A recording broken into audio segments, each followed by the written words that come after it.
I guess I heard the Chameleon's going to be the bad guy, which might explain the Punisher and the Hulk being in it. Kind of. Can't really explain the Hulk, but we won't get into those details.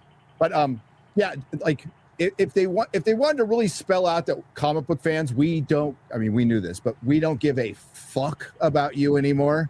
You will find that what Gary does a lot of times, what these guys do a lot of times, is they would have you believe that this company that has a lot of moving parts in it, different writers, different directors, different investors, all that they collectively get together and decide they want to fuck over fans of comic books. That's what they want to do. That just doesn't make any sense. It doesn't make any sense whatsoever. They don't do that? So he's like, it's a slap in the face, or they hate us, or whatever. Like, they are doing that as like a wedge. They want to drive that wedge in between you and the media, as if you're supposed to just hate it because he wants you to hate them because he's telling you that they hate you. Mm-hmm. That's the entire like when we talk about grifting, that is one of the best examples because he doesn't know that. He's just saying it. At the end of the day, the core thing, the main thing, the first primary thing that they want is for you, the effect they want to have as influencers is to make you have resentment toward the thing that you once loved. And it's, that's why there's so many lapsed fans, people that were maybe fans in the 90s or something, but they haven't been in a long time. But that's the easiest people for them to get, because there's somebody that's felt like at one point they had a connection to this stuff, but it's been so long that connection's hazy in their memory. They don't really, but so it's really easy to convince these people, that thing you used to love, it's fucking terrible now. Not only that, they hate you. Specifically you. It's like... And hate is an emotion. It's not even something that a company is capable of doing. It's such a dumb statement. To think that, they're doing these things, they call it this because of money. And I think, honestly, it makes sense to call this movie that, because, like I said, the end of No Way Home was essentially One More Day. Way better than One More Day, but yes. It did the same function. It put his identity back in the box, and it fucking broke up and erased his relationship with him. Except it wasn't a deal with Mephisto, and it wasn't shitting all over MJ, so that's good. But, yeah. I mean, honestly, I think MJ in the comics had a better deal because this one just like, oh, you're doing that? Okay, I guess I have no. Well, they hadn't even been together that long, so it was like, yeah. Yep. I found they hate you. There's a slap in the face. So shut the fuck up. Fucking disingenuous, man. So disingenuous. Go groom your beard, fucking cage man. Go groom your Star Wars theory, man.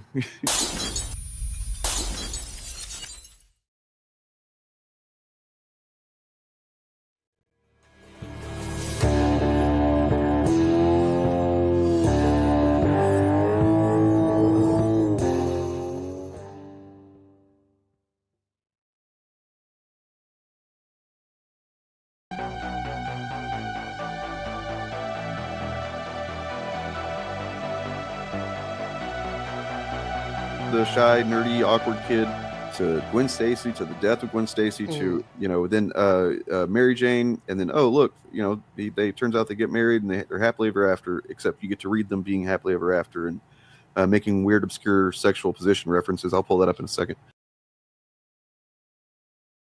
Imagine being a little kid and like trying to get into Spider-Man, and this is what is going on in Peter's private life. Not Spider-Man stuff, but in his private life, he's with a supermodel. And he's like just being a suave ass motherfucker, and he's gonna give her a Venus butterfly. That is literally the coolest sentence anyone has ever said. So the Venus butterfly is a term used for various sexual techniques, one of which was the subject of the 1988 book The 1 Hour Orgasm, which first publicly mentioned in a 1986 good job, Peter. American television drama. However, a technique of the same name appears in the book The Sensuous Woman, which was first published in 1969. So there's a LA Law episode where they talk about it. It's called that. I remember as a kid, I kept up with LA Law, so I will have been down. So it's an oral technique, essentially, is what it is. Damn, Peter. So, unlike Batman, apparently, if you remember that from a couple of years ago, where the DC was like, Batman does not eat pussy or something. Peter does. And he's telling you he does. Good for Peter. He's being very upfront about it. So, I kind of I'm going to eat your pussy. Let's go. Yeah. That's what he's saying. This is them saying Peter can get it. Right. I'm gonna fucking munch down on that. I'm gonna yummy down on that box for about an hour until you just fucking come everywhere. Okay, that's what's going on in Peter's. And the door closing says Plamp. I've never seen that one before. Plamp. Yeah. That's a new one. Well, I there mean, was some moisture on the door. It made a weird noise. And look, they got a couple of hours to go. She goes, "I'll take 2." So they're going to do it twice. He's going to give it to her twice. So she'll take 2 of them. Meanwhile, Daredevil could never last that long. He'd be hearing everybody screaming for help and stuff.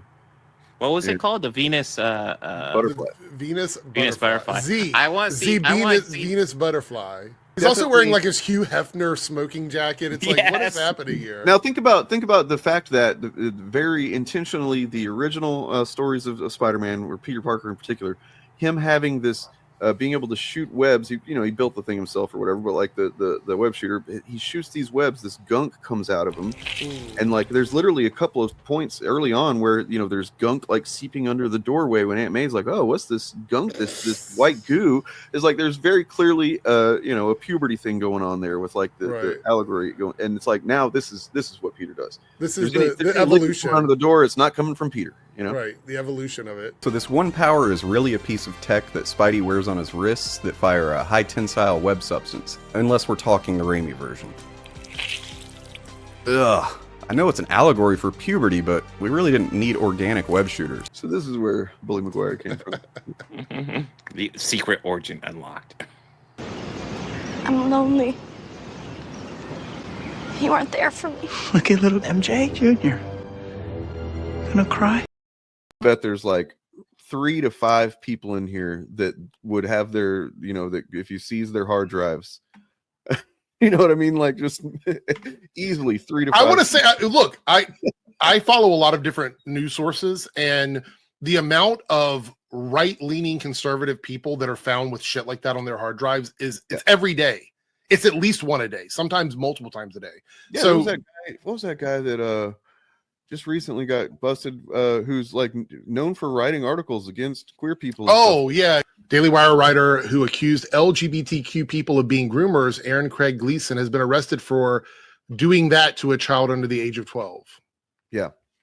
Well, and then you look at there's a video upload from last week when we looked at the January 6th pardons, and there was a inordinate amount of those guys had either previously or more recently been accused of some shit like that.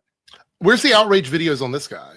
Like, I don't see any of the like libs of TikToks talking about him or any of the other guys talking about him. Like they just, it just ignore stuff like this. So no big shocker, I guess, though. Yeah, I gotta find my 16-year-old wife an alternative vision for how things could be.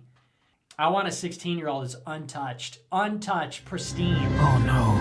Untouched, uncorrupted, innocent. Nick made these comments about a 16-year-old woman and 16-year-old wife, that he wants a 16-year-old wife. But we really need to shoot lower than that. I don't think you need to wait till the girl's 16. I think you should have forced child marriage is what I support. Forced child.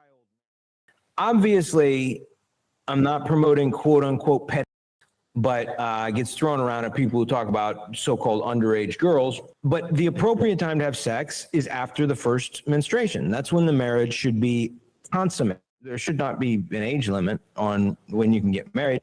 But CBS has unearthed a tape of him talking to a 10-year-old, and listen to what he says. Thursday night, you're going up the escalator? I'm going to be dating her in 10 years. Can you believe it? You wanted monsters. You got monsters. You can hear him say, I'm going to be dating her in 10 years. Can you believe it? Welcome to every video we make. We use one little thing and then we build the narrative out of it. Brie Larson says one fucking thing and we make a whole video out of it. That's what we do. Words are flowing out like woke Mary Sue, objective truth. They don't mean much, but nothing ever does across the grift of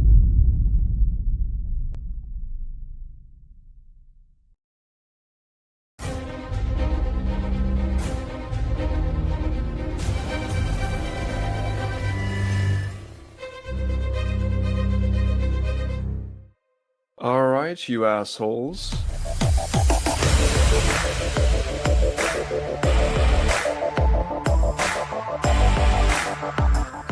You can pick up the softback trade paper. The what now? How do you do, fellow kids?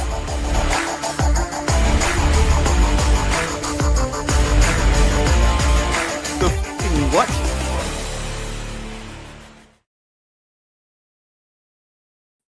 Yo, yo, yo. Hello. Hello and hi. Here I am. So, I'm going to do a test real quick. I want you guys to tell me if my audio sounds like really bad right now. Because I kind of misplaced. Wait, was this it? Nope. I misplaced my my little fuzzy filter thing that goes on the tip of my microphone.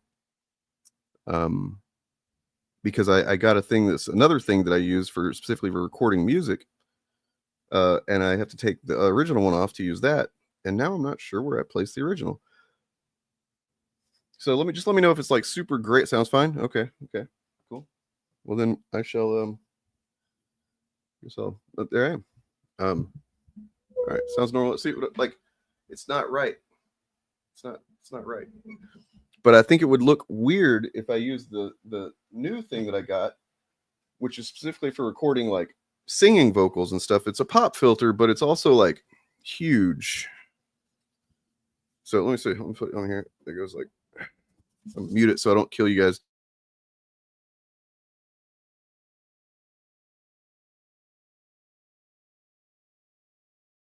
Does that work?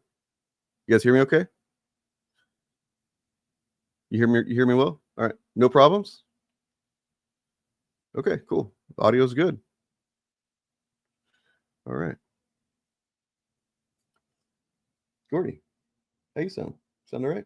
Say something. Say something. You're always talking to me. Say something. Yeah? Say it louder. I don't think they heard you. Good. Yeah, so what this actually does is it solves a lot of problems for me recording vocals for the music I'm working on. Because instead of having to like fill up my room, like all the walls with foam squares and whatnot, audio foam squares, which cost money and like, and I'd rather have other stuff on the walls too. And like, also I just can't put it all around me because I've got a big ass monitor here. I can't put them on the monitor. This thing kind of makes that not necessary. But it also hides, half of my ugly head. So you're welcome. You're welcome. You don't have to look at me. You should, Okay, Gordy, you're fucking up, man. All right.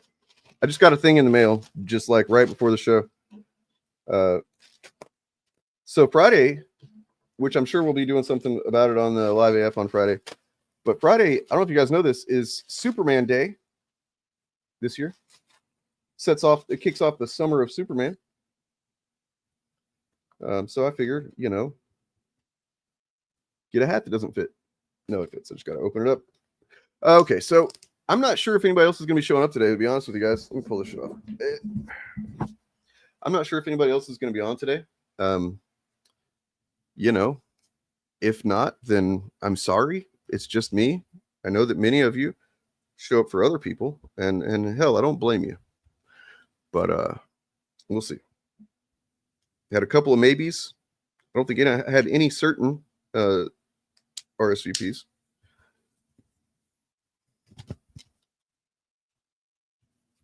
Still a little too tight. Okay.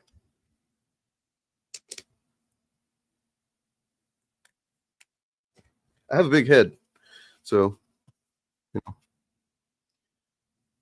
Oh shit! We have a surprise entry. Hello. Oh, I should have waited. You weren't ready.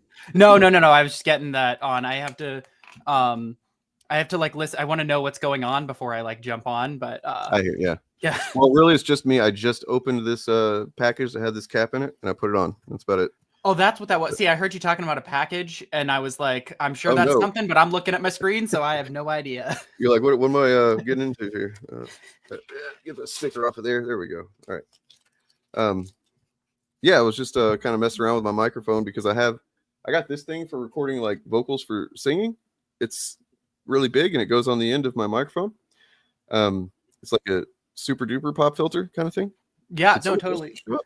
I've got a big old like box back there that's like just a single like it's just a bunch of soundproofing stuff in a tiny box for like that exact like general purpose, and then I never ended up using it. But Well, like, so you have to take the original thing that comes on my microphone. You have to take that off to put this on. And I just realized right when I was going live that I had not found that, and I don't know where it is immediately. So hopefully it doesn't sound super grating.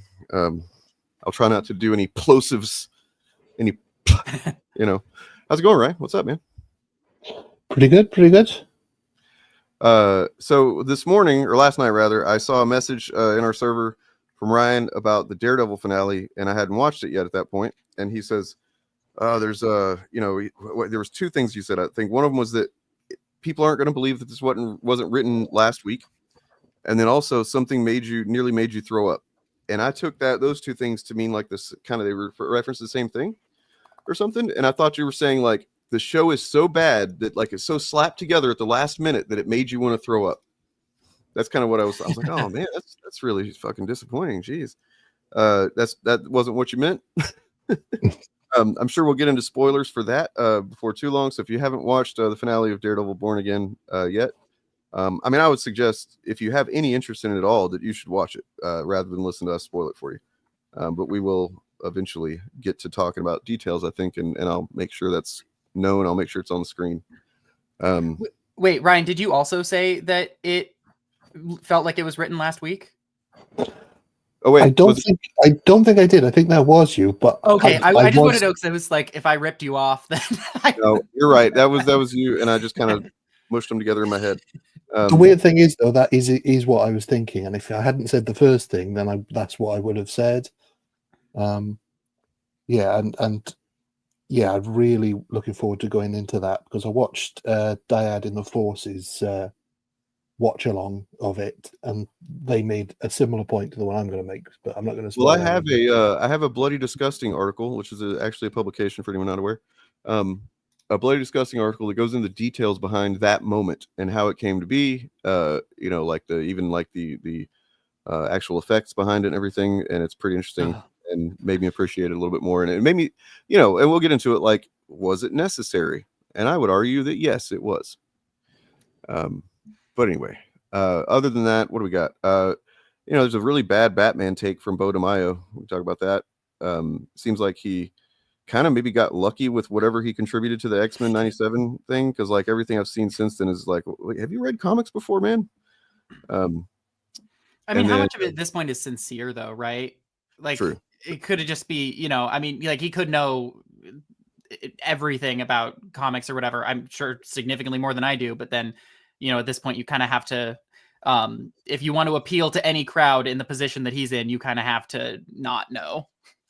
Yeah, I feel like look, if you're going to grift, just, learn from Beau Demayo at least, and don't make your first big grift drop on OnlyFans. I don't think that went as well for him as he maybe expected it to. It could have been on like Patreon too. It didn't have to be. Yeah. Like if you're going to do the paywall thing. Yeah, there's other paywalls that like don't kind of imply that you're going to have your genitals in your hand or something when you tell people some information. Anyways, what else was there? Ben Shapiro doesn't like the Superman movie coming up, based on the teaser recently. That doesn't mean anything except maybe it's does it mean that the movie's going to be really good?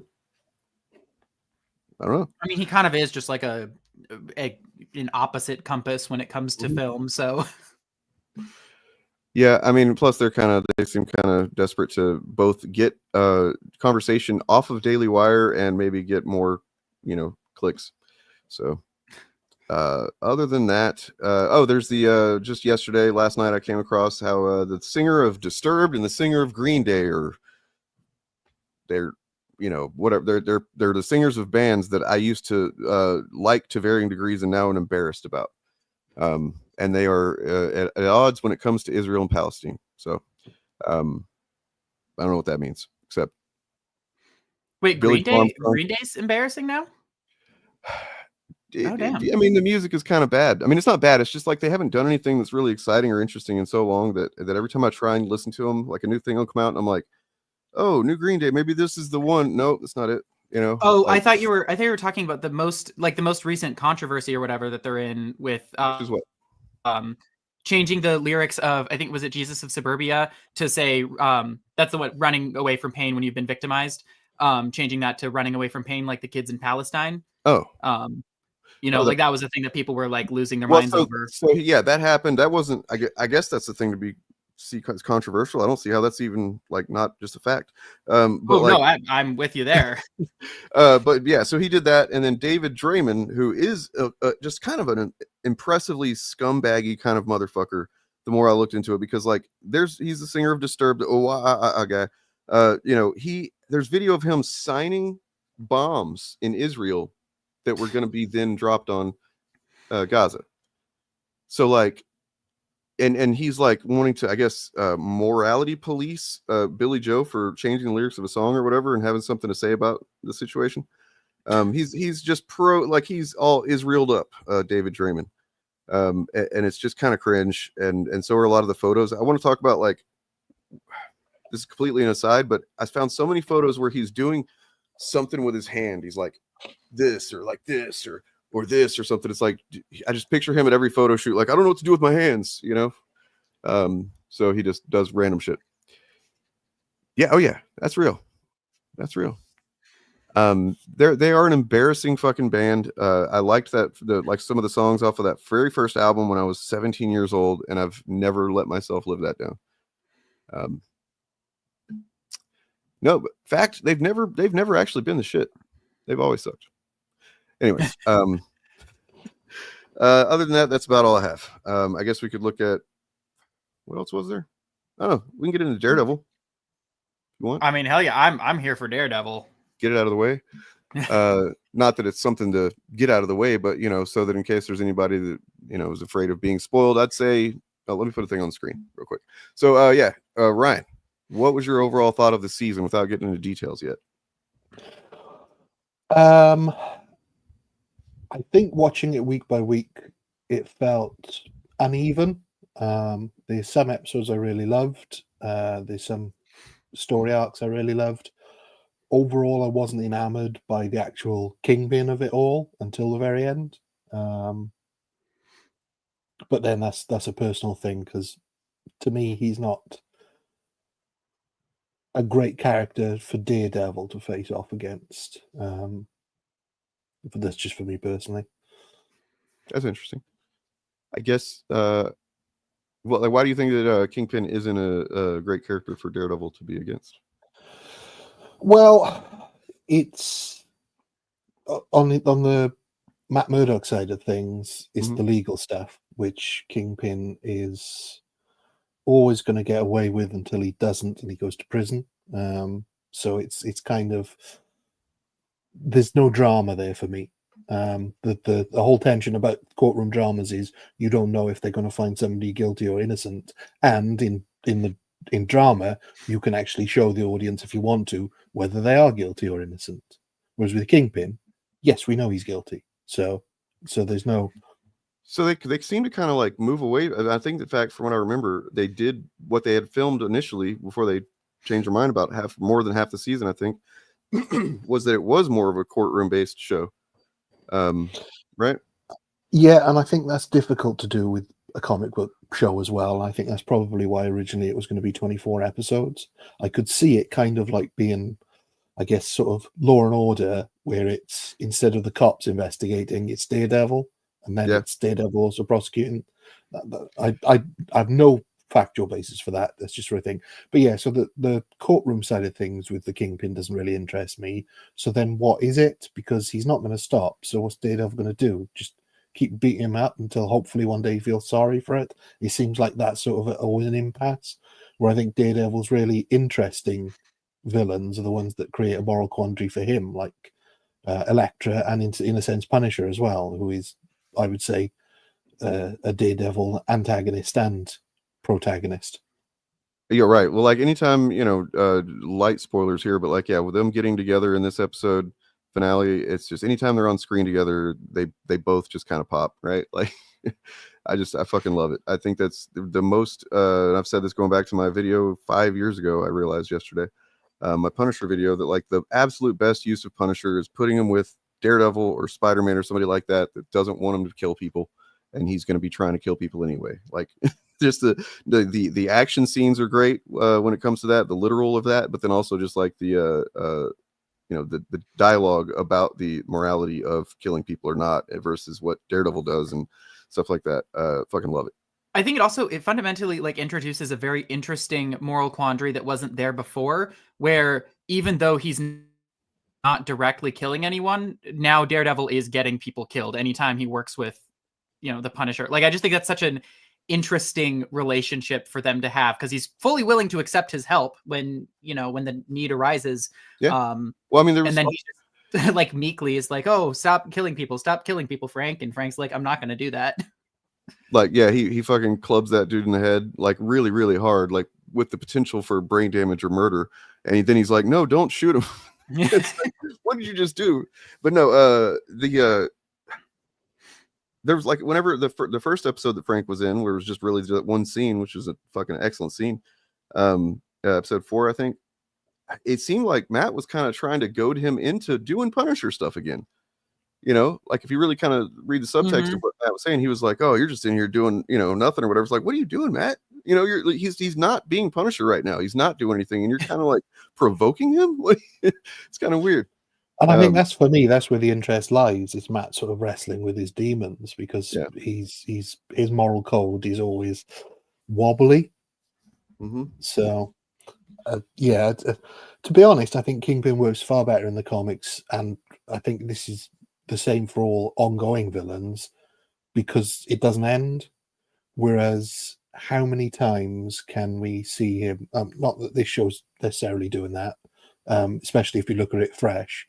But how many times can we see Kingpin getting away with stuff? Well, that's the thing that I was a little bit disappointed in with this season. Is it okay if I like share stuff from episode 1? Yeah, go ahead. Okay, yeah, I just wanted to like, so I made a video before this ever came out, basically like talking about things that I wanted to be done with Kingpin, under the general like impression that they were going to be doing Born Again. Like the other, like, they did half of Born Again in season 3 of the original show, and it was like, maybe they're going to do the Grudge half in this, and then obviously they didn't end up doing any. Oh God, where was I even going with that? Damn it. Something about episode 1. But... Yeah, no, something about episode. Oh, I don't know. Okay, there was another connection here, but I was just like, I was disappointed that they kind of glossed over like the whole Kingpin becoming mayor sort of thing. Like, I was hoping for that to be sort of a longer running plot line.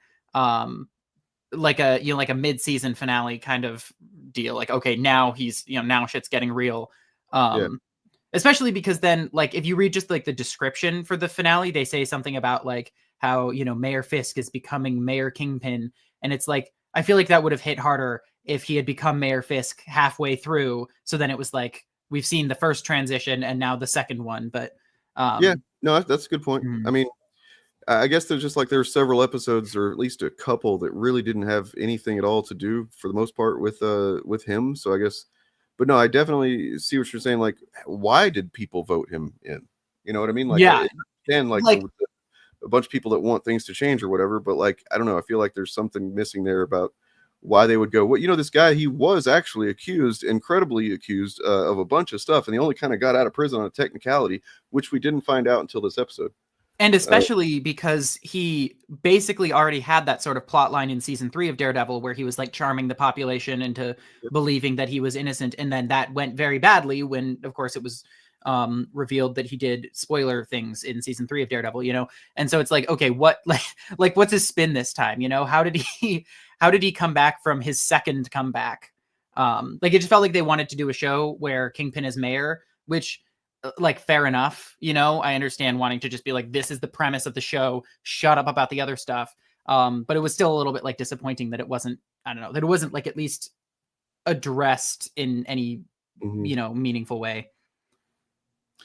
Yeah. In chat, folks. Well, first of all, let me address this one. Like, dude, nobody's even knows what you're talking about. Actual fandom own drinker for clout and to own the chuds. What does that even mean? Speak, if you're I don't know if you're trying to be antagonistic, but if you are, please make sense. At least, yeah, I mean, I can see that if it's not your bag, giving up on it. And then this, yeah, it does take a minute to come together. Personally, I just love watching. I think Charlie Cox as Matt Murdock or Daredevil is fucking compelling to watch. And, an hour or so every week. There's a lot of things that aren't as interesting to me for an hour a week as that. So, but like taken as a whole, as a story overall, yeah, I definitely see that it's pretty wonky.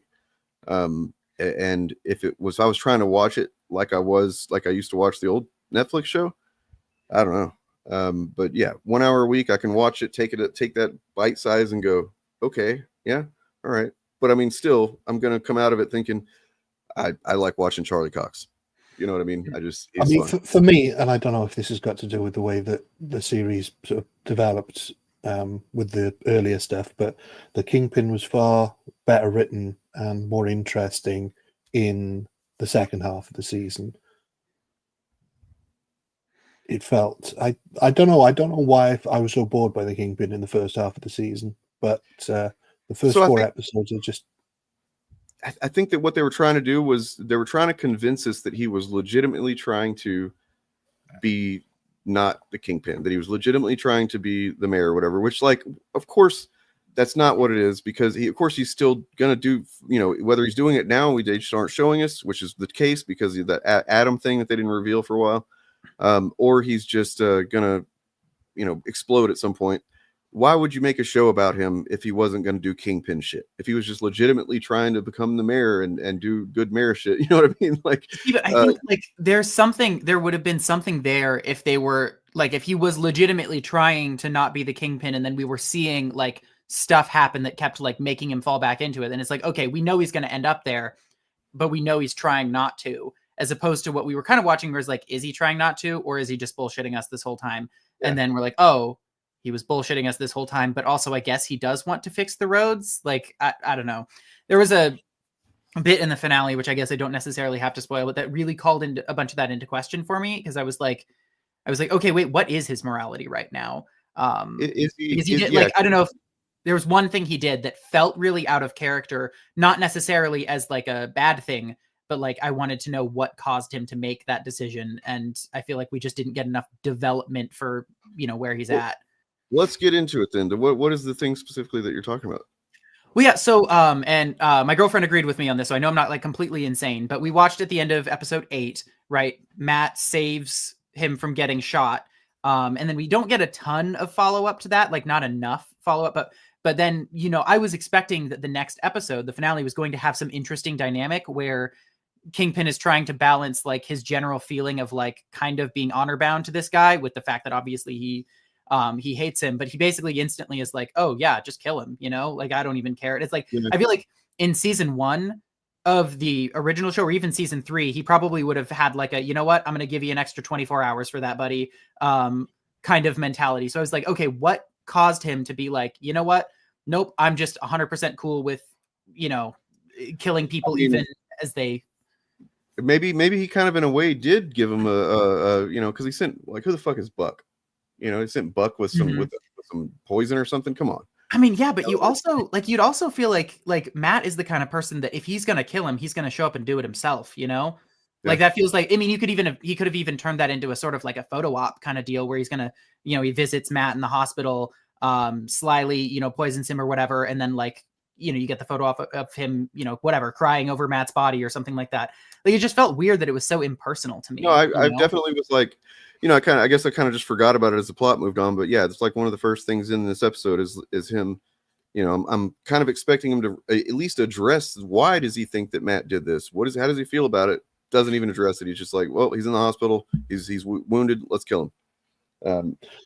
So honestly, yeah. Apart from the actual why, which I think is an interesting question that Kingpin never wrestled with, I think the idea of him wanting to kill Matt straight away, that's more interesting to me than giving him the time, because he's immediately trying to turn the situation to his personal advantage. He's usurping the real hero of the hour, Matt Murdock, and inserting himself into it by saying, oh, he's died, now we're going to memorialize him. And it also means that if there's no chance of then it coming out that Matt Murdock's Daredevil, and that's sullying the Kingpin's reputation, because people could easily say, well, all right, you're saying vigilantes are bad, but this one saved your own life. So See, but there's something really interesting there because in the original show, you had this kind of back and forth between Matt and Fisk where, I mean, Matt didn't really seem to have much respect for him at all, but Fisk had this clear, like, you and I both love this city. And even though like we disagree and I'm going to kill you or whatever, I'm going to respect you as I do it kind of deal. To the point where like, it would have been interesting for him to have like some kind of a moral like quandary about it. Like, you know, he's basically, by defeating his enemy here, by sending him to be assassinated, he's making the person that he's, you know, who's been his adversary for years and years and years now into a hero, you know, like he's like canonizing him as like a great hero of the state. So you would expect for him to have some feelings about that. Like either I feel bad about doing this, but I gotta do what I gotta do, or I feel bad about this because I'm making my enemy, like I'm having to make the person that I hate the most in the world into a hero in order to advance my own goals, you know? And I just felt like he didn't have any, you know, like they're just, it didn't feel like he had any opinions on it besides like, well, it would be a shame if he died in the hospital. I'm like, I mean, yeah, but this was your like best frenemy. Real quick, every week there's one. Oh man, you made us look really bad because there's only 18 viewers on one of the 4 channels this is currently streaming on, you fucking moron. Also, 21 viewers because the 3 of us are watching it. At least get it right. It's on several channels. It's on my channel. It's on Bob's channel. It's on Turf's channel. Maybe it's on the Show Clips channel. You know, total 58. So more than 18, bud. All right. Another part of that is like, what is it? Are they thinking that like that's going to make us go, oh man, they won't have 18 viewers, we better stop? You know, like what are we going to do? What is the point of that? I don't know. Anyway, yeah, no, it's freaking it is compelling just to think about, but like there are things that they could have made more clear as far as why he made the choice that he did and like how he felt about what happened at the end of the you know, it's kind of just glossed over. It's almost like the gunshot that Matt got is more just used as a reason for him to be kind of weak in the finale. Yeah. That's it. Especially because he got shot with something big. Oh, yeah, go.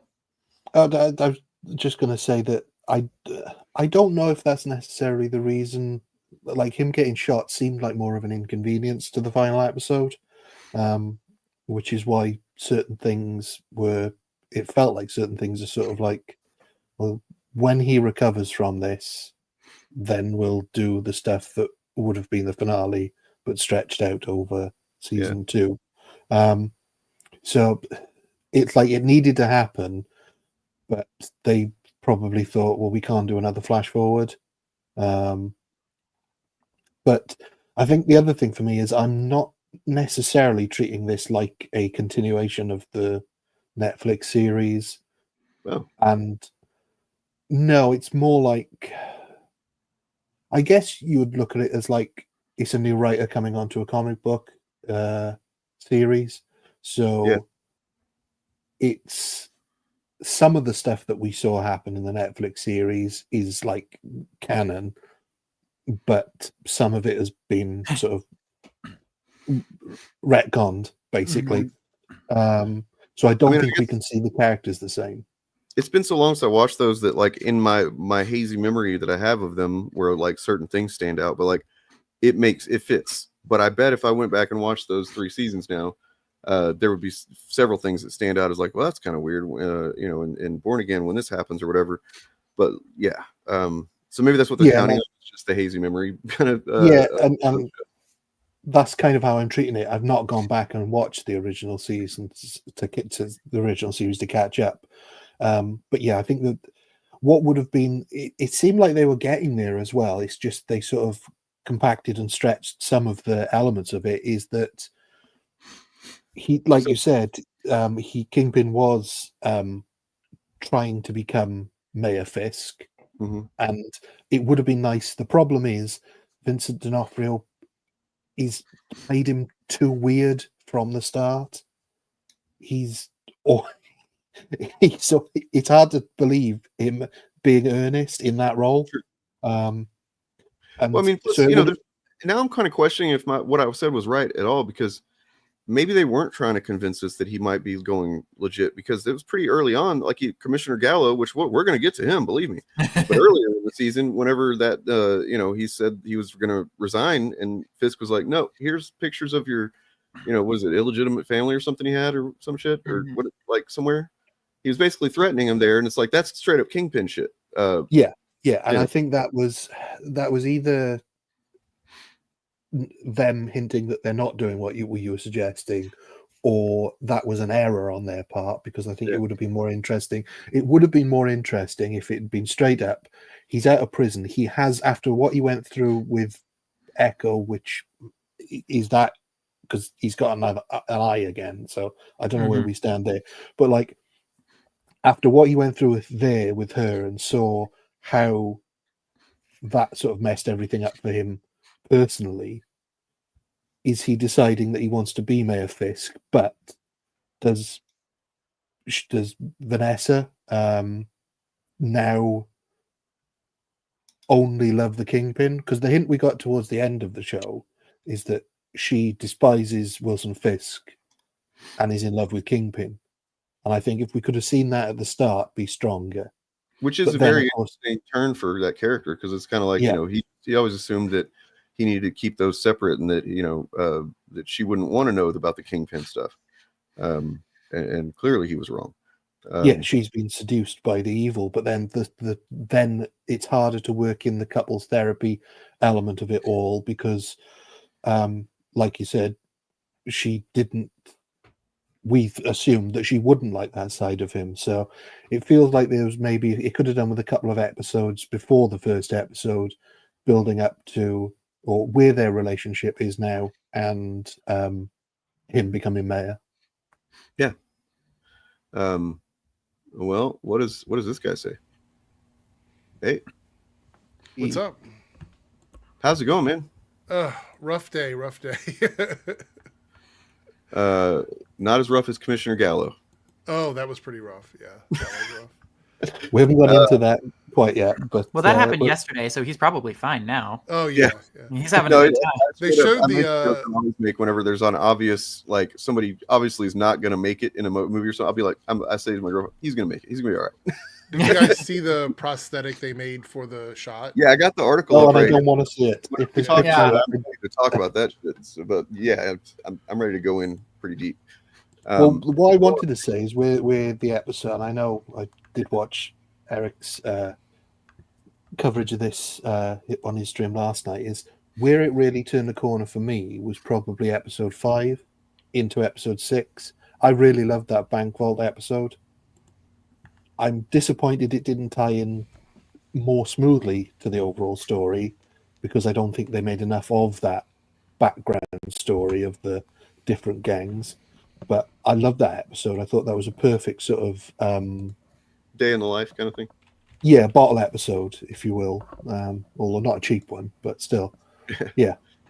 No, if they had, maybe 15 total episodes of where it's kind of a blend of that kind of thing, and then more, just overall story driving stuff, Kingpin stuff, whatever, then that could have been a good blend. You said they originally had 24 episodes, is that right? That's what they originally. It was something ludicrous. Yeah, it was a high number. To go down to 9 is just kind of bizarre. Well, I don't know if they originally. I think I'm getting this wrong, but I'm sure they were going to be shorter episodes as well. But they definitely were planning to do more. But then maybe they also decided to split it into season 1 and 2. Yeah, it was 18. I remember now. All right, so getting more into specifics of the finale. Eric, did you like it just generally? Oh yeah, I mean, I thought it was okay. I didn't feel like a finale to me, though. It felt like the lead up to a finale. I agree. Like, honestly, that's what I liked about it. I liked that. Yeah. I don't know what it was, but like I didn't expect it to do what it did, and it in my opinion was pretty ballsy in a way. I mean, not just because of the fact that it's clearly addressing real world stuff, and to the comment about it, like it's written last week or whatever, there is some pretty specific stuff said that we can get into. That's like, whoa, when did they write this? But yeah, so let's see what happened. So okay, first thing is Matt's in the hospital. Fisk sends Buck. He likes to fuck. I can't hear Buck without thinking that. I'm sorry. My name Well, is no. Buck. Before that, the first thing that happens is he gets because it's his girlfriend. Is she? Yes. I'm terrible with their names. Is Heather. she Helena? Heather. So she's there, and his co-lawyer. I forget her name. Can you remember her they name, introduced this Eric? whole new cast, and they didn't really like gel with me for the most part. But Which what I person are we like talking about? Who are we talking his about? co-lawyer, his law firm The partner. The new one? Yeah. Oh, God. I think her name was Kirsten. Kirsten, yeah. So there's a Kim and there's a Kirsten, and I can never remember which one is which, but it's Kirsten, Okay. yeah. But what I thought was really interesting about that scene, and I liked that scene because we were seeing his sort of new trio as opposed to the Foggy, Karen, Matt dynamic of the previous era. This is the new trio, and it doesn't work because they are not as invested in him as a person and his mission, and like she doesn't Kirsten doesn't know what the hell is going on at the law firm with his sort of business life. Heather doesn't know what's really going on in his personal life, and they're sort of it's showing an alternate dynamic to the one that we all loved, one that Right. doesn't really work, and so I thought that was really a really clever way of showing it. I think that was the thing that I liked about, or at least I liked in principle about the entire series, was the fact that both Matt and Fisk felt like they were replacing all of the people they liked around them with lesser, like Buck felt like a replacement for Wesley, and Kirsten, Kirsten felt like a replacement for Foggy, and like all of that. That felt like conceptually really cool. And they both clearly are struggling with that, which it makes sense, because if you're legitimately trying to change your who you are by your habits and stuff like that, then it's probably a good idea to just kind of change your surroundings and the people around you and stuff. Well, yeah, and I wonder if they did look at how sort of former addicts recover, because it is that idea of you get yourself out of the situations that made you susceptible to whatever you're addicted to. But I don't think they went enough into it, and I think this is something I'm going to say over and over again. I don't think they delved enough into those interesting. There's a lot of things that I feel like they didn't do enough of in the season. I don't know if it was because of the mismashing of what the show was originally going to be and the new direction of it, or if there were characters that they are saving for season 2 that they just didn't want to. Well, see, and then because they're already working on season 2, I'm kind of worried. You know what I mean? Like, are they going to repeat some of that, where they were just kind of like doing stuff without exploring it the best way they could? I don't know. I think I'm much more confident about season 2 after having seen this, because I think the point that they sort of finished the season on is really where all the pieces are in place now. Right, but how are they going to execute this? Because it's kind of a big story to set up, right? Yeah. Like, it's pretty in my head, how I want them to sort it out is that Daredevil raises an army and they just go and beat the shit out of all those corrupt cops and all the Kingpin men. Anybody that's been heard me lately, I've read so much fucking Daredevil in the last, since this show's been airing, basically. Like 5 different creators runs, I've burned through them, and there's especially recently with the Zdarsky run, he literally does that. He raises an army. He has an army of he takes over the Hand, and basically turns him into his own thing for a while. And when we'll get there. Okay, so surprise, Buck does not take out Daredevil at the beginning of the finale. Didn't see it coming. Matt just kind of wanders out. They went there. Yeah. Whoa. No, and so he gets walks home basically in his as Frank calls him nightgown man. That's pretty great.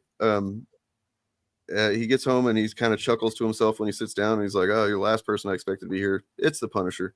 I don't know. I was kind of split on whether or not we'd see him again this season. I didn't know. But of course he showed up, and he's freshly shaven, everything, wearing the skull. And yeah, pretty quickly you get the Punisher cops, the task force, show up at Matt's house to actually, take him out. which is I don't know why they didn't just plan that in the first place. But yeah, that doesn't go well for them. And yeah. And again, what I thought they were going to do there, and I kind of wish they had, is when Frank first shows up, he's not wearing the Punisher skull. He sort of changes into that.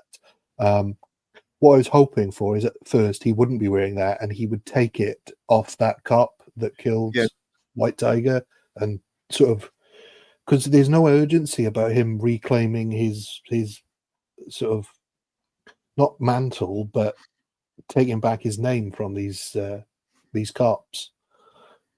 I mean, I guess we just have to accept what we got, which is that he very clearly roundly rejects the whole thing. Which he's done in comics before, but having him do it on camera is also good.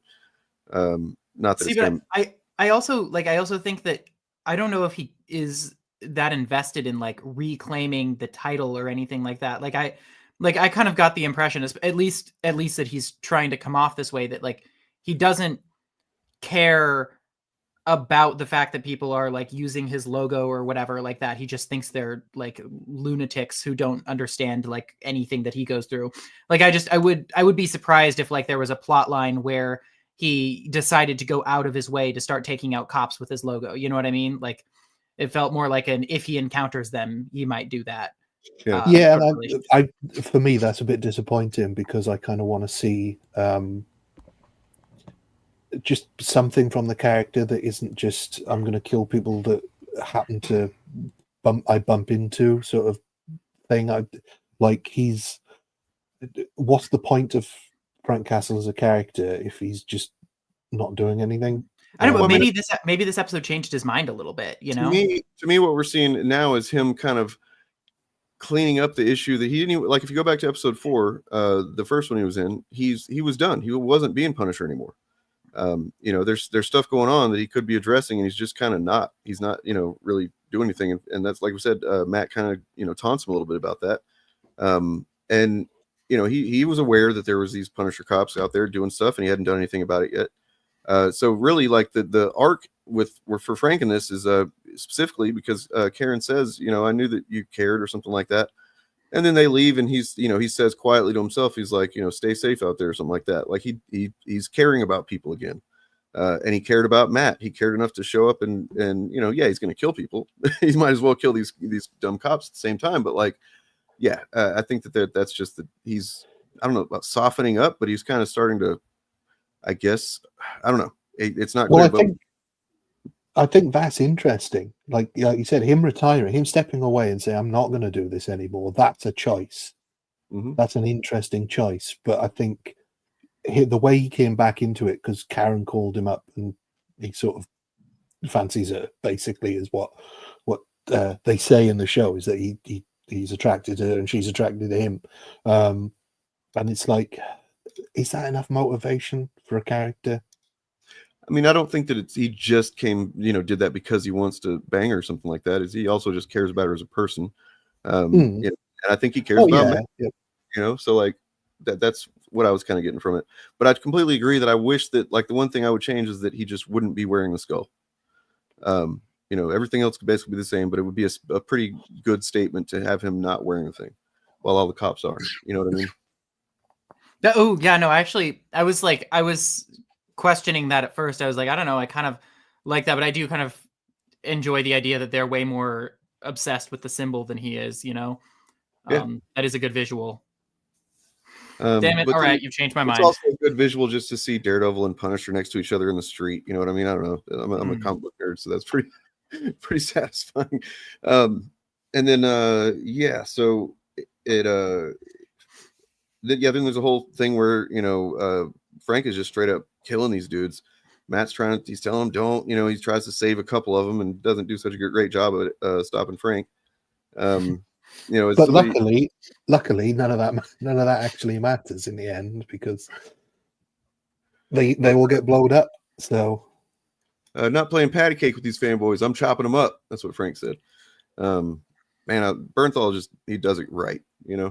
Just great casting there. Well, that's the other interesting dynamic I thought about the two characters. Here's Daredevil arguing that Punisher shouldn't kill these cops, and then they all just get blown up anyway. So really, whatever the Punisher was doing to them had no effect. and Matt trying to save them had no effect. I think that's really interesting.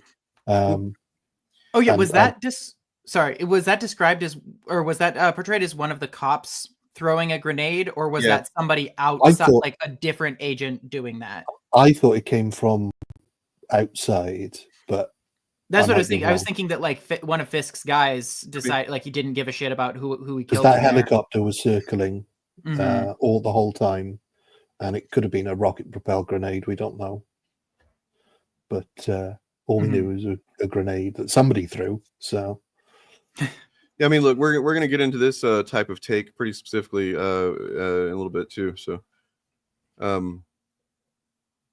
yeah. So, what happens next? There is well, Frank goes on to do his business some more. Matt goes to do his business. That being, and for Frank, it's taking out some of these cops who are going around and like. What's funny is like the put a mask on him is the new, put a gun on him kind of thing, playing a gun on him. One visual that I think we were completely cheated of is the Punisher sitting in the back of that family car with Daredevil getting shotgun. I would have liked to have seen that. I think that would have been funny, but true. I mean, but that's also kind of like maybe would have been the expected Marvel thing, and this show is very much not.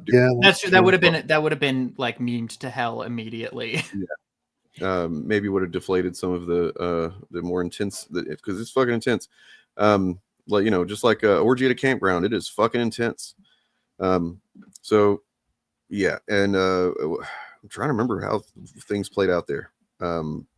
Matt goes to, what does Matt do after that? They go to they eventually track down Foggy's locker.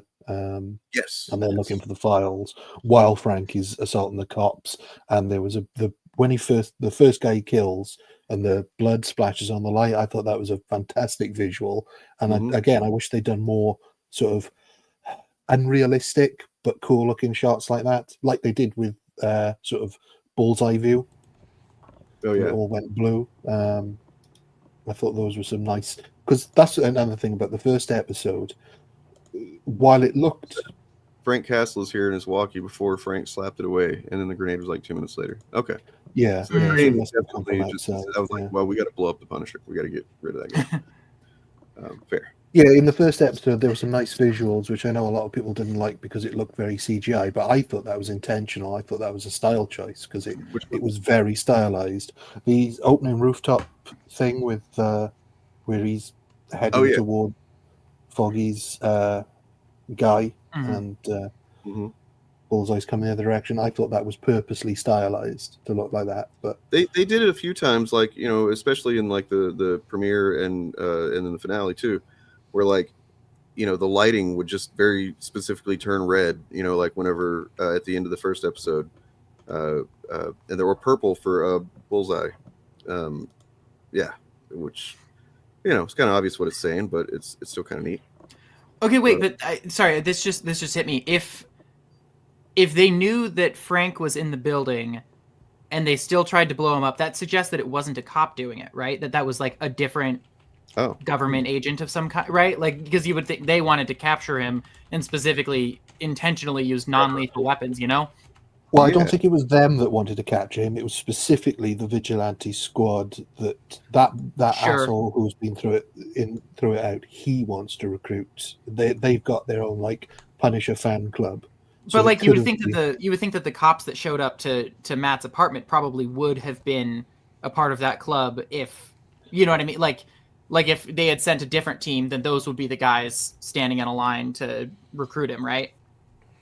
Like it just suggests to me that's like Fisk not giving a shit about his people and sending some willingly killing off a bunch of them if it means dealing with his vigilante problem. Could be. But I'm also a little curious.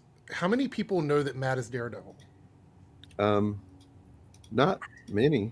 So why would these people be going after a blind lawyer if they didn't know he was a vigilante? Well, they do know that. Told them to. They know that he can fight. They know that he's a threat to them because he beat the shit out of a couple of them a few episodes ago. Right. Some of them do, but not all of them. Right? I mean, if some of them got recruited later. My assumption is. I'm just curious because the general public also doesn't know. So they blew up someone's random house, like a lawyer's house. And I know Kingpin has a lot of control, but that feels like it would be really difficult to explain without outing him as Daredevil. I think he could say he could say that it's a vigilante who's trying to assassinate the guy. They who could say the him. Punisher did it.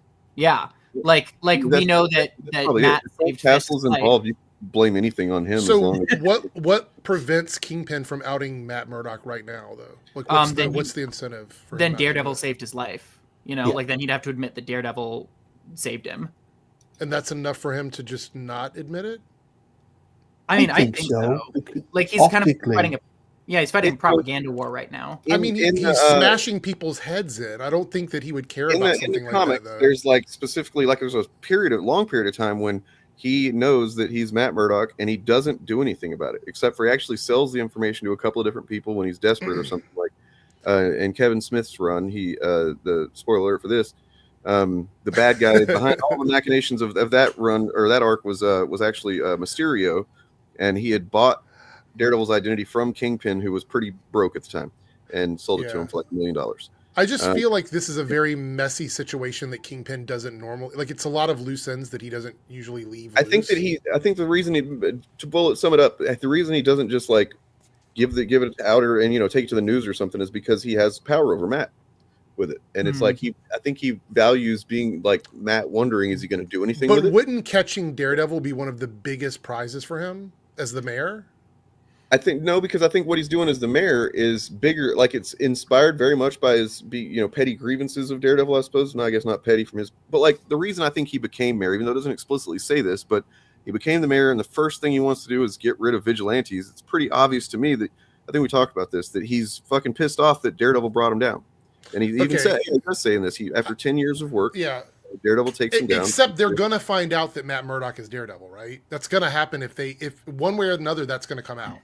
So I just don't see what the reason is to not tell people that it's Matt Murdock. Because he can use it's information he can use to his advantage until he no longer needs to, basically. Well, I think it's that. I also think that from his perspective, like what I would think if I were in his position, I'd be wanting to do is I would want to in some way take out Matt Murdock as Daredevil and then frame somebody, kill someone else and frame them for having been Daredevil this entire time, which he kind of almost did in season 3. With Bullseye. Yes. Yeah. Right. Exactly. So like he doesn't want to admit that Matt is Daredevil because that is that's an admission that a vigilante did something good. And that's what I thought last night initially, but the more I've thought about it, it just seems like this whole situation is extremely messy.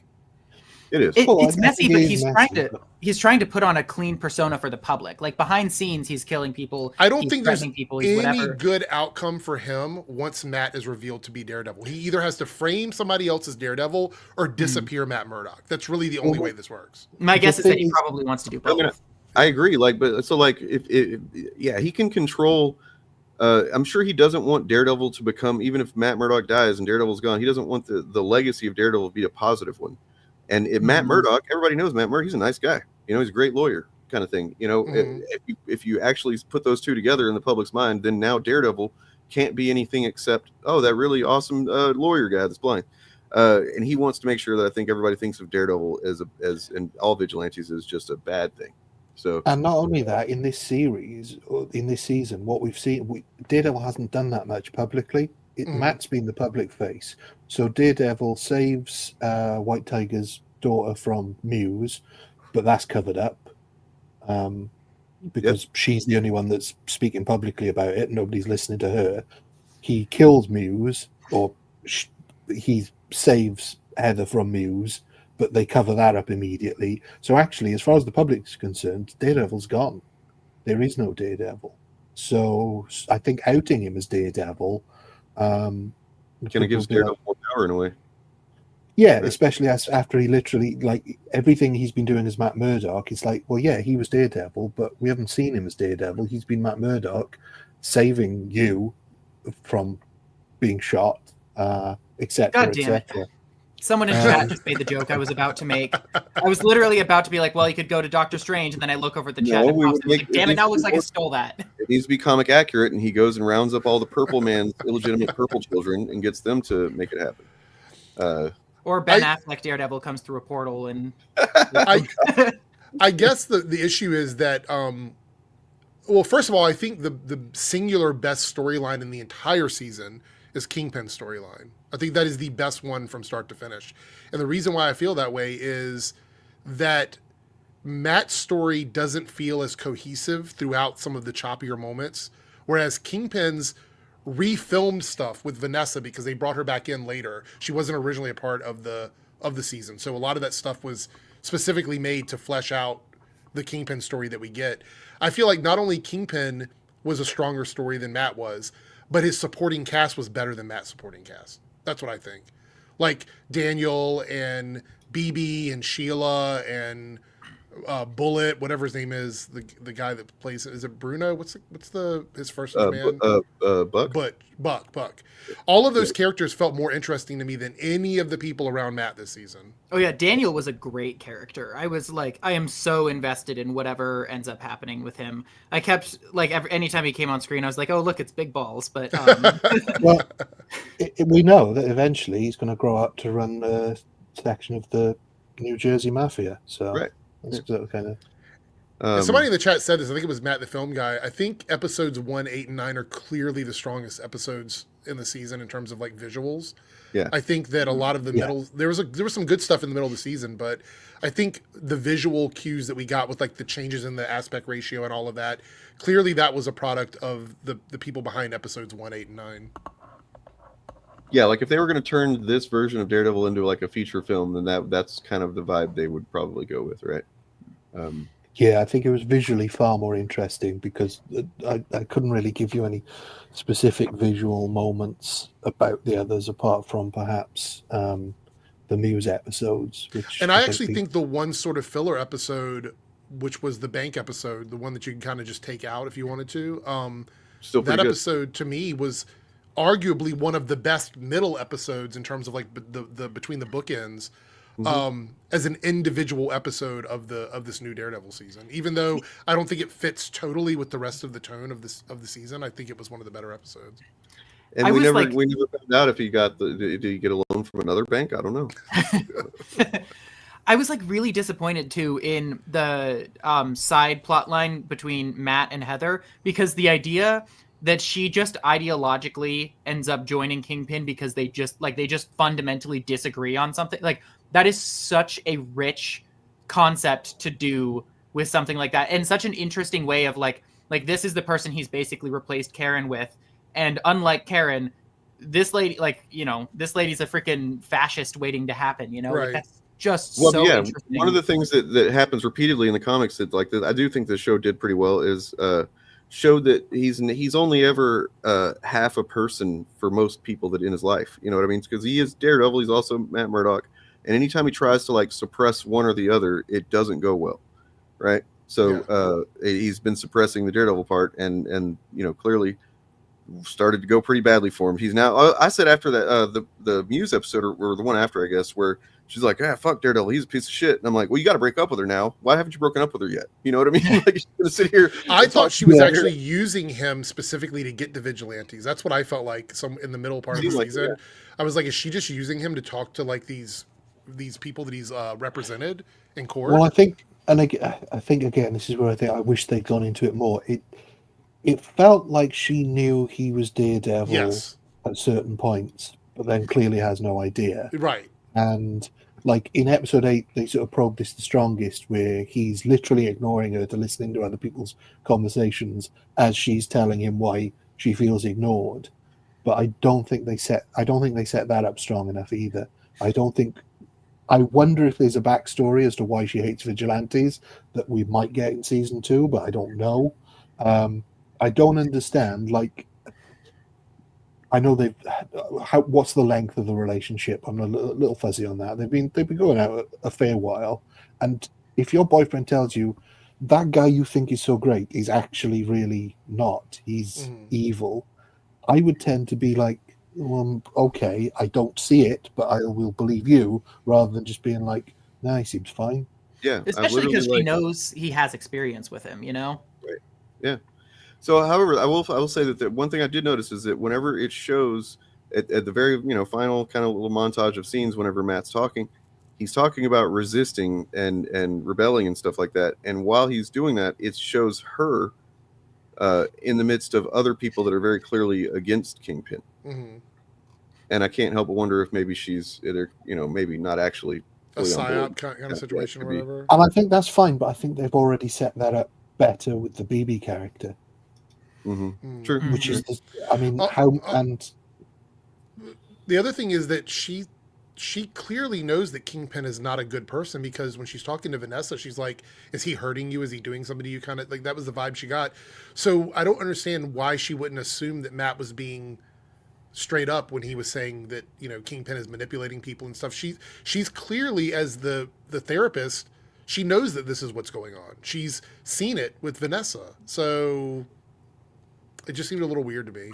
But Vanessa was also like really defensive of him in a way that didn't come across like an abused wife, like she was like, oh no, yeah, he's a lot of things. He's not that, So like, well, maybe, but wouldn't Heather be smarter than that? I feel like she would know, right? I think she's a therapist. She's one of the best. She's like an author. She's made books about this. She can be tricked so easily by one line. Psychopaths and sociopaths and stuff. But like the Kingpin and now apparently Vanessa are kind of next level sociopaths. They're, I don't know. Maybe they're just above her pay grade. But yeah, it was unclear. Like whenever she made that defense of Wilson to the therapist, to the Heather a few episodes ago, it wasn't clear why she was doing that. And now it's pretty clear that she was wanting him to become his old self again, essentially. It's almost like when you wish into existence what you want someone to be. You know what I mean? Like you want that person to be this thing that you've made up in your mind, and they end up not being that thing. I think that's what we're dealing with here. I tell you what this series feels like to me in certain aspects. Take away all the superhero stuff, and it feels like they're trying to be The Wire, but they're not quite willing to explore it as much as they do in The Wire. I mean, maybe that's just because the cop friend of the ex-cop was in The Wire, but... well, let's talk about him, because, I will say that it wasn't... I'm not going to say I was disappointed, but it wasn't what I expected whenever he said, we're going to raise an army. And then it's like Josie and Cherry, and I'm like, okay, it's not what I was expecting. And two good cops. But like Cherry spent his whole fucking season just don't be Daredevil, don't be Daredevil, don't be Daredevil, and he's like, okay, you're gonna be Daredevil now. Makes you wonder, like, what is that? Literally, is that the plan? Is just like to get all of the good cops to fight all of the bad cops, or is there like something else? Like, I almost wonder if there was somebody who was like obscured from there, or someone they're going to like surprise us with in the next season. I'm assuming execution. If they come back with season 2 and they're like, all right, we got all the cops that are against those cops, and we're gonna go like, well, hold on, you're just using cops? Like, that's it? I'm gonna be kind of fucking pissed. Well, I'm assuming they're going to bring in Junior White Tiger. I'm assuming that because she was featured in that montage, so I'm assuming that she's going to take up her father's mantle. From what we've seen in show, I think the trouble is you kind of want Jessica Jones and Luke Cage to be introduced, and what are they doing? Where are they at? And to be honest, I would find it hysterical if they brought She-Hulk in. If just she turns up at the end to like whatever that little sort of piece of land that he's got, if she turns up at the end and just smashes it up and so it doesn't exist anymore, it falls into the sea, something like that, I would find it hysterical. But also, you don't want them to do that, because then it's just like, well, it's just a team up. So this is Defenders.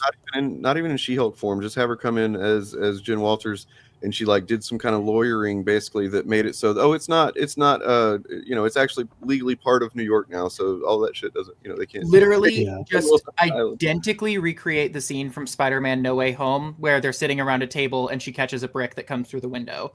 Like just 100%. She's just his lawyer and that's it. Yes. Yeah.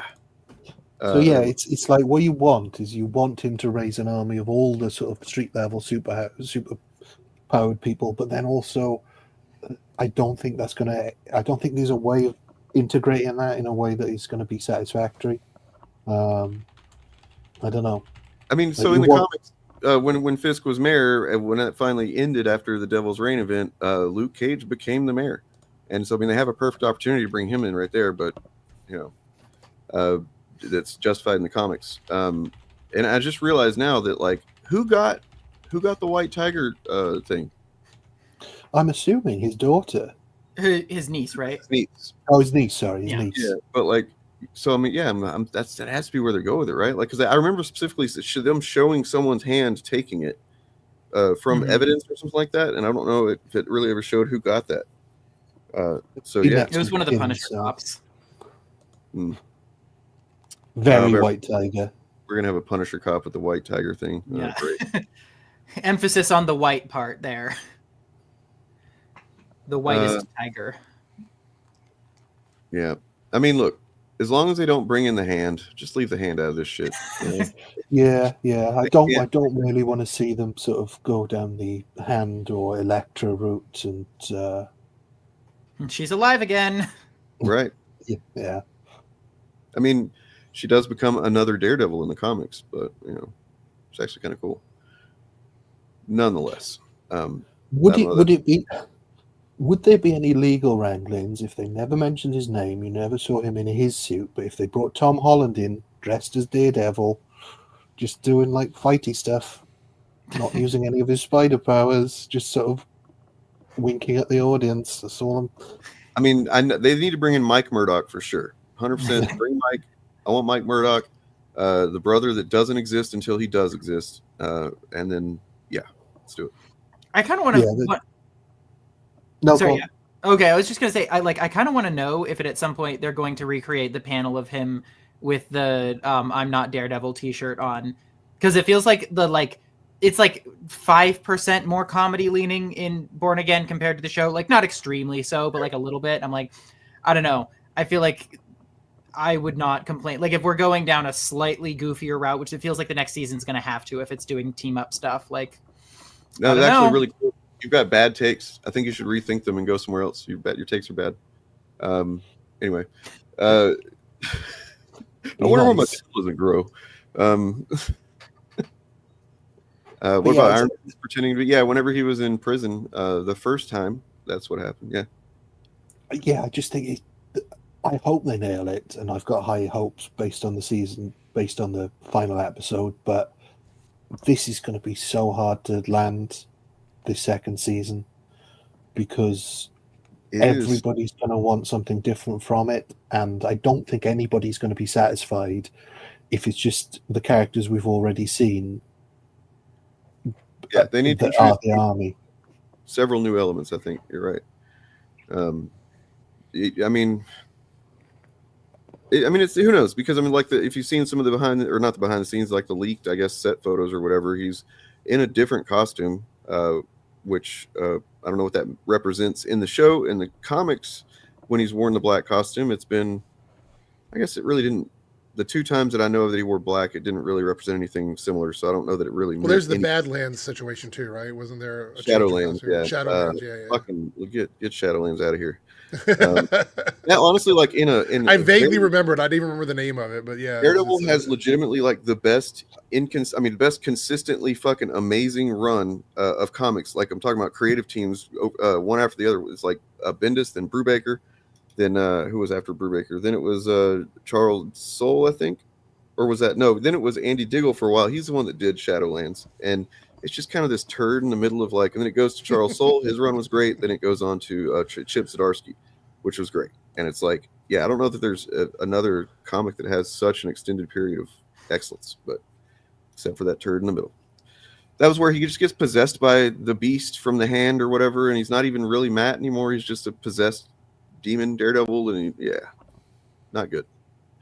Well, the other thing I wanted to mention, which is something I liked, and I got the sense that Eric and his guys didn't like, was I really liked how they handled the Muse storyline, and I hope that the character is dead, and I think it works dead. And my reasoning for this is because this is TV and not comics, he doesn't need to come back. Like, yes, he's a character that recurs in the comics, but why does he need to come back in the TV series when I think the purpose of that story would work well, and without powers as well. I preferred him to be just a normal guy who was a psychopath. But again, personal preference. But I think Bullseye needs to be like the cockroach of the MCU, and just kind of pop up in various places. Because kind of what he does in the comics. You need. Yeah, I want to kind of get into anti-fan narrative and claim mode for a second, if you guys don't mind, because of this. Fine. So it's interesting. I'm very curious. Like, do you have someone on the inside of Marvel Comics that you've gotten this information from? I'm curious. Who is that? Like, where did you hear this information that's why they did what they did? You see what I'm saying, right, Eric? Mm-hmm. Yeah, no, I mean it's the same stuff. I don't really understand. But furthermore, like I don't understand why it's like there's a group of fans who don't like these short bursts of like alternate versions or different storylines, including characters that builds their story up by using elements from other people's story. Like, do you want her to just be this one-dimensional character, like she never does anything else? Having just read where this all takes place, read why she becomes another Daredevil, it actually is the exact opposite of this. It is that Matt dares her because he's going into prison for a while after accidentally killing someone, but he turns himself in. He's like, look, I killed the guy. So I'm going to submit myself to justice. And when he does, she says that she's going to take care of the streets while he's gone. And he's like, okay, but don't kill anybody, basically. And she's like, basically out of ego, out of very Elektra-like ego and pride, says, oh, I can be a better Daredevil than you ever were. Right. Watch me just not kill anybody. You know what I mean? Like, and then that's what she does. And then it turns out as she goes about it, she kind of gains an appreciation for what he did and how difficult it's always been for him to do that or not kill people. And it's something that builds her character in a different direction. Yeah. I mean, that's the point of a lot of these stories. I mean, I don't know. Maria, you seem very hell-bent on just like playing the devil's advocate on everything that we're saying. Seems like one of these, I know a few things about what's happened in the comics. I haven't actually read it myself, but I'm going to come in here and say some very specific takes about them. I feel like this is a criticism you could levy at like the original Black Suit Spider-Man when he became Venom. Piece of shit. Sorry, not you. Because like, why did they not just get rid of the Venom with the symbiote suit? Why did it have to become merged with Eddie Brock to become a different character? And it's like, well, that's the way the story progressed, and that made sense for that story. The people that make claims like that, as if that's the only reason, is because they'll often say that, like, oh, they just did that because of this very reductive thing that I'm pulling out of my ass, when it's like, no, there's actually a lot of narrative, thematic, character substance to making a choice like that in some cases, many cases. Like, whether or not they do it or not, that's another thing, but like it's basically creating a new status quo or paradigm, temporary situation, whatever it is, that allows you to kind of look at these characters a different way, to evolve a character. It almost says to me that you just don't like stories or thinking about them whenever you say stuff like that. I also think that there's an issue with like fans not being monolithic. Like, we don't all feel the same way about every single thing that we read or watch. And to just bullheadedly say this thing is bad and it ruined this blah blah blah whatever leaves out the fact there are other people that might like it or enjoy it. It's just like you can't make a blanket statement about something that happens in comics and just go, oh, everybody feels this way, and it's just stupid. Well, quite frankly, I stopped reading Batman the moment they got rid of his gun, because I thought they just completely wimpified the character and turned him into some sort of bleeding heart liberal that doesn't kill anybody when he should be running around with a gun. And then even worse, all those times. Dark Side one time in Final Crisis, but it was like some kind of special gun. Anyway. And then all those times as well that he used Alfred to dress up in his costume so that he could appear as Bruce Wayne with Batman there. I mean, I take that 1966 series to be complete canon. So as soon as they deviated from that, they lost me. So, I mean, it's like, pick your favorite version. There's always going to be different versions. If you don't like a particular story, you don't like that story. Right, there's runs of things. But I want to say here, like this entire take right here, She wasn't though. That's good that you don't like that, because that's not what actually happened. And this, but that is completely illiterate to the media. Like you're misunderstanding what the story was doing, because this is not what was happening. Well, I mean, somebody that says she couldn't. She could still be Elektra, but that's not the point. This is the type of person that I almost can guarantee you they like read wikis and watch YouTube videos, but don't actually read comics. It's almost guaranteed, because if you read the comics, that's not what it is, but you know enough about it to have this specific opinion. So you've clearly absorbed it from somewhere. But also, it's like the purpose is to have a character grow in a different way that they couldn't have done on their own, which is why you introduce those elements, because she changed as a character for the better because of that particular run. And so to say that, oh, I just want her to go back to Elektra and go back to what she's doing. Yeah, but she went through all of that to become a better character as Elektra. That was the whole purpose. And to not understand that means you are not actually reading. You are doing the surface level, like I'm looking at the pictures and skipping through the comic book. Like that's what you're doing at that point. So this isn't much different. I mean, like, yeah, sure. There's can be an argument made against anything, but like, which cases are the cynical ones, and how do you know they're cynical? Do you? I mean, I understand you read something and say that this feels cynical to me. Sure, that's possible, but like that's still just your vibe you're getting off of what you're reading. I might read the same thing and say, wow, that felt really sincere and heartfelt, and blah, blah, blah. Like, unless this is what I'm saying, this was the initial question I asked Maria, which is, how do you know? It's the same thing as I've always asked when people say forced diversity or whatever. It's like, oh, did you know about what happened behind the scenes? Was there a gun involved? They like have a gun to their head saying, you got to do this, motherfucker. Like, how is it forced? How is it an agenda? How do you know anything? It's an unprovable claim about like 99% of the time. It's an unprovable claim. Well, yeah, I mean, if you want to look at some of the cynical things that comic book companies have done, I would say multiple covers is an obvious example of a cynical thing. That's a cynical sales technique.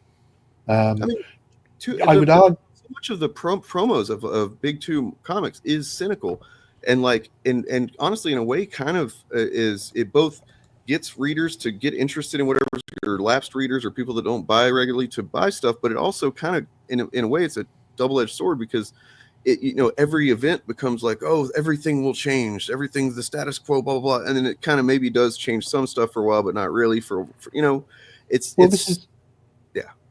This is what I was going to say as well. I mean, you could see as the Death of Superman event in the 90s as being a cynical move, knowing that they were always going to bring him back. But if a character had appeared that was more popular than Clark Kent never would have come back. The problem is the sales went off a cliff and they did the quickest correct they could. Whereas you look at a character like Bucky, who again, many people were furious that he came back to life. Absolutely furious, because that was one of the sort of things that you didn't do. Bucky was an always dead, and yet Winter Soldier now is a really popular character amongst a lot of fans. So Spider-Man, that's another one. It's like, I mean, that's a different version from the main continuity one, but it's still Gwen Stacy, always the untouchable, dead girlfriend. And they've even a couple of times had some alternate version of Uncle Ben involved for just a minute in the comics, and it's like, that's kind of the inherent nature of, or I guess a consequence of writing stories that are ongoing forever, and the characters really aren't ever going to die. It's almost like people that make these kinds of complaints just kind of don't want the comics to keep existing, almost like they want the I don't know. It's really bizarre. Like they haven't thought it through, or they just don't care. I think it's a combination of all of that. You got to juice sales. You got to get people's eyeballs on this thing that's been going for 60, 70 years sometimes, and people get, either bored or move on or whatever.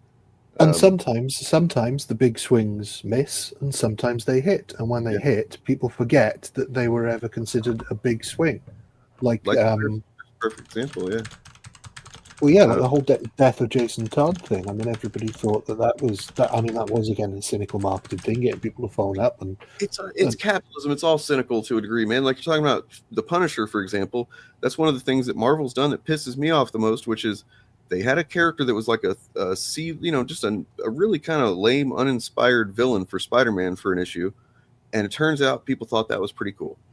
And they want to see more of him. Okay, you like this Punisher guy? Sure, we'll bring him back and we'll give him a tragic backstory about why he's doing what he's doing, and say that actually he wasn't really trying to kill Spider-Man. He was actually being kind of manipulated by Chameleon the first time that you met him, and that frees him up to be more of an anti-hero. Oh, and then during the 80s and 90s, we're going to give him like 4 fucking titles, one of which is just listing bullets and guns and shit, is one of those titles. You know what I mean? And like, we're going to be a little bit reckless with how much we, spray the Punisher, pun intended, all over the place. And then we're going to kind of forget about it for a while so that some fascists can say, I like that skull. and then we're not going to start suing people in time. By the time we do start trying to sue, it's too fucking late. Cat's out of the bag. We just created a new fascist symbol. Although with you saying all that, I really, really wanted Punisher to kill every one of those cops in that final episode of Daredevil, just to bring it back. And I guess because I know it's not real, I can separate the real from the. I wouldn't want that really happening in real life. I would want them prosecuted to the full extent of the law. But in comics and in TV shows, I really wanted them to just kill them all. And it annoyed me a bit that he just ran into that one room with all of them in, just like with an axe. And then you're caught. absolutely right. This is true. Yeah. But it was also like the reason he was created in the first place was because of there was a legitimate vigilante kind of craze in the 70s and 80s. There was that one guy that shot some dudes on the Well, there's the True Life, and then there's also the success of films like Death Wish, which is basically a prototype for the Punisher, and Rambo, and there's also characters like Lobo. Lobo was also like an anti-hero. I think it was a Jackal. Critical Ops. I think you're right. And then here's more of the shit that, like, you need to realize your subjectivity. That's the thing. You need to recognize what is just your subjective take on things, and also just you haven't read the comics, because I can tell you they didn't do anything to betray Elektra's essence. Well, that's the point, is like, opinion on what that means anyway. You want character development, but at how? Like, she can't do anything other than these specific things, or it's betraying the character. Like, character development happens over time. Like, what would happen if Elektra were fighting a character and she lost an arm, right? She lost an arm in the comics, and Tony Stark had to build her a new arm, or she got one from Wakanda or something like that, and she had a mechanical arm. Would that make her no longer Elektra because she now has an arm that's not a human arm?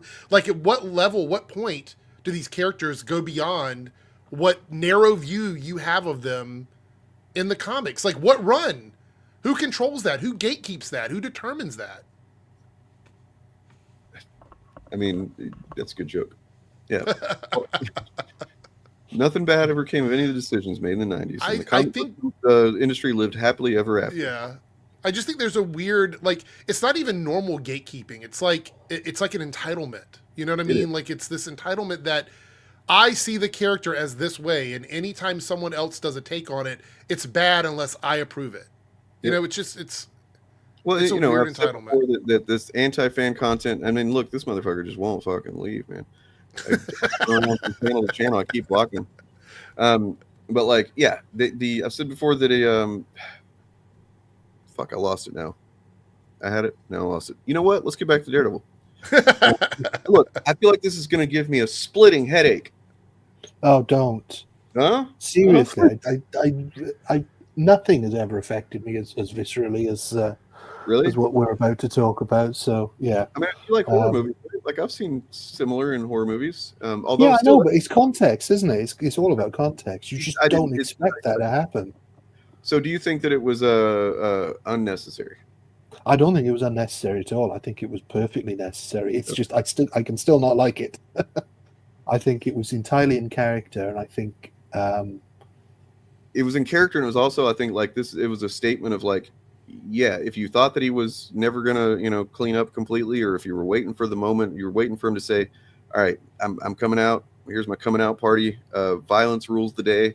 This is what we're about now." It's a massive character moment, because not only is he doing it, he's doing it in front of a group of people, any one of which could have stopped him. It's a loyalty test as far as they're concerned. Very uncomfortable too. Yeah. We'll see how that goes. Basically, like the Walking Dead Glenn scene. Yeah, it's kind of similarly. Yeah, but again, that's a show where it's sort of expected.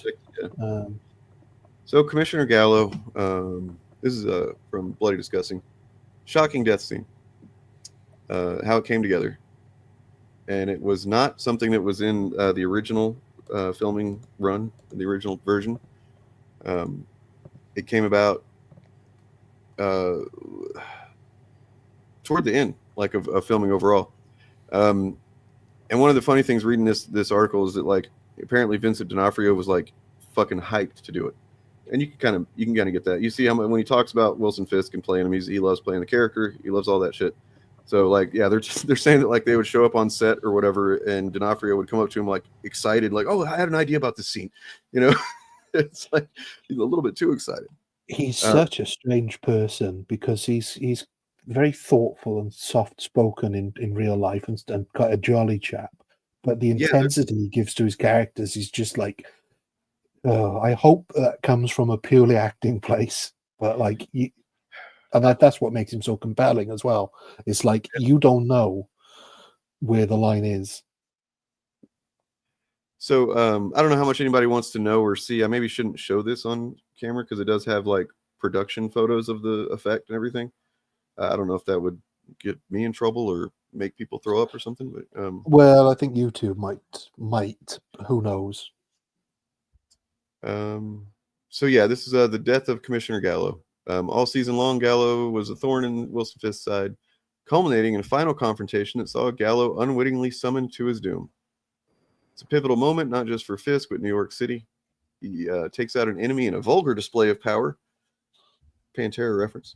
To galvanize his growing army of enforcers with nothing more than his bare hands and brute strength. And then it's got a little bit of an interview with the guy that plays Gallo. And he talks, the actor talks about how there's no real fight to it. Like basically by the time he gets in the car and sees the who's driving the car, the guy with the Punisher tattoo, he's like, oh, okay.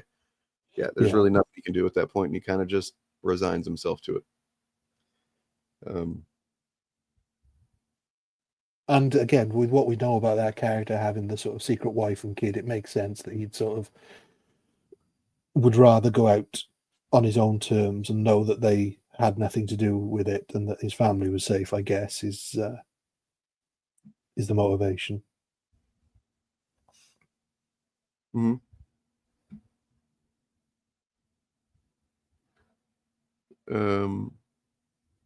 You hate to be the guy that there's one of you in like every stream, or at least one where you show up and you just want to say negative things. You hate to be that guy? Well, then stop being that guy. So let's see. Okay, so yeah, here we go. When we came on board in the second round of filming, this is the directors, the beat did not exist yet, and there was no hint at it. There was just some rather broad aims for where to go, but not even story aims exactly, just more how it should feel. Then as we started working with Dario Scardapane, the showrunner, the story started to come into focus, working from episodes 1 and working through the reshoots on the additional photography of the rest, and then 8 and 9. I think it was pretty deep into prep on episode 1, or even while shooting episode 1. And then it was just right when we read episode 9 or read the outline, and they're like, and we're going to crush his head. It's a simple yet vague description, wide open for interpretation. But one thing was certain, according to Moorhead, from the very first time the sentence, he crushes his head, was written, it was going to be practical. It's because we were directing it. We would very much insist on that. But I actually think most filmmakers would want this, because it just makes more sense. And actually, it's funny to say this, but the VFX department prefers it too. They prefer that you do as much as you possibly can in camera, and they just push it any further distance you need. It's not an effort thing. It's that they also believe that if you actually shoot it, it looks better. Better is a word to use there, I guess. But it definitely looked convincing. Yeah, I don't think it would have worked in CGI at all. I think there's certain things with practical effects, and that's one of them where in CGI it would always look rubbery and cheap, even if they actually used a rubber model in real life. I think absolutely the right decision to make. So yeah, we were pretty excited about it, but Vincent was even more excited. So what they did was they built like 3 different casts of his head and shoulders, kind of the bust situation. They had him sit there and said, pretend like you're screaming, like you're getting your head crushed. And that's what they built the things out of. And I mean, if nobody else is interested in this, let me know. But I'm fucking fascinated by this stuff. I love effects stuff, and I love horror. And because I was so shocked by this even occurring, that I was like, I got to know, how did this happen? So, yeah. Apparently, director Moorhead was the model for Vincent D'Onofrio to kind of practice on, not like his actual crushing, but just kind of what he was going to do with his face and stuff like that. And he said that even though it was kind of scary to be in that situation, that Vincent D'Onofrio was very gentle when he crushed your head. So, I mean, that's still a lot of trust. They shot it like 3 times, and they prepared for that. It just, they made enough whatever to do it several times. They did it with less gore, and it didn't look right. Everybody basically saw that and was like, no, it's not right. We need to do more. Yeah, they wanted it photoreal. They wanted it to be as, instead of like in a lot of head crush situations in various shows and movies where it just like becomes a mush of skull, they went more specific than that. And so the jaw situation, it was created to do what it did. And so like they created to give way here and here. So, I mean, I don't know how anatomically accurate it was, but it definitely felt anatomically accurate. And that's the most important thing. I mean, there was more of it than more to his role than that. I mean, I don't know. Watch it again, man. He definitely and this is not the Punisher show. This is the Daredevil show. So the Punisher is a side character in it. Okay, so I think I can show this. There's no blood applied to it yet, but this is the bust with like how, yeah. There it is. There's the head. You can see the jaws kind of pre-made to give way there. It's pretty rough. Anyways, impressive, man. It's impressive. By far the most fucking brutal, gory thing in the MCU, I think. Yeah, when they were saying that this was going to be the more violent than the Netflix show, I had no idea what they meant. So yeah, that was. Oh, that's what they meant, apparently. Yeah. No, I mean, there's like the end of the bank episode where he like crushes that guy. Oh yeah, that's a good one too. Yeah, that's stuff a good like job. that. It's like, okay, that's kind of what I was expecting when they talk about that. Like, yeah, we're gonna see some bones break and stuff. Cool. Was not expecting that. And I wish I guess they haven't shared it publicly, maybe, but like Moorhead says that he has a behind the scenes photo on his phone that if you ever meet him, ask him to show it to you, and he will gleefully show it to you. It's Vincent D'Onofrio, his hands covered in blood, and he's just smiling right after filming that. Oh, I don't know why they didn't, use that in the article, but I kind of want to see that. I mean, my thoughts are, as I sort of hinted at before, that D'Onofrio is either legitimately the most healthy man psychologically in the world, or he's completely nuts. There's the only 2 ways I can see it. Yeah. It's important scene, and I really do hope that any of the stuff that like the sincere, genuine concerns or the criticisms about this season, I'm hoping that they're going to kind of recalibrate and do some of that differently. I also hope that they I think somebody had said earlier, we all did agreed, I think, that they need to introduce some more characters and maybe bring in some other characters that we know already. Would probably be a good idea. Yeah, I don't know how they're going to do it, but I feel like they've got a good hook on it. I think the issues that I had with that are not enough to sort of make me think it was a bad series. Obviously, this M person seems to think that we've got an opinion that we don't, but yeah, I don't think Born Again was necessarily better than the Netflix show. I don't think the two are really comparable, which is a weird thing to say. I think the Netflix series had its problems. I think a lot of times it was a little too slow and ponderous. This one doesn't have that problem. No. But I think some of the character development didn't quite hit in this one for me like I wanted it to. I don't think it did enough, and then in other respects it did. So not everything is the best thing ever or the worst thing ever. Right. I think this is. I feel like Fisk's, for example, Fisk. I feel in hindsight of the finale, I'm kind of reframing the rest of the season and thinking that it does make more sense than I was thinking it did. You know what I mean? Although there's still some, like we talked about earlier, it's kind of some weird choices. Like, are they trying to convince us that he's turned a leaf or not? I don't know. Is it? Yeah. But it still kind of seems to make a little bit more sense. And then the relationship with Vanessa. We talked about earlier, what's his morality, right? And like somebody said in chat that his morality basically just revolves around he wants to fuck with Matt Murdock, Daredevil, and then he wants to, make Vanessa happy, basically. That's about it.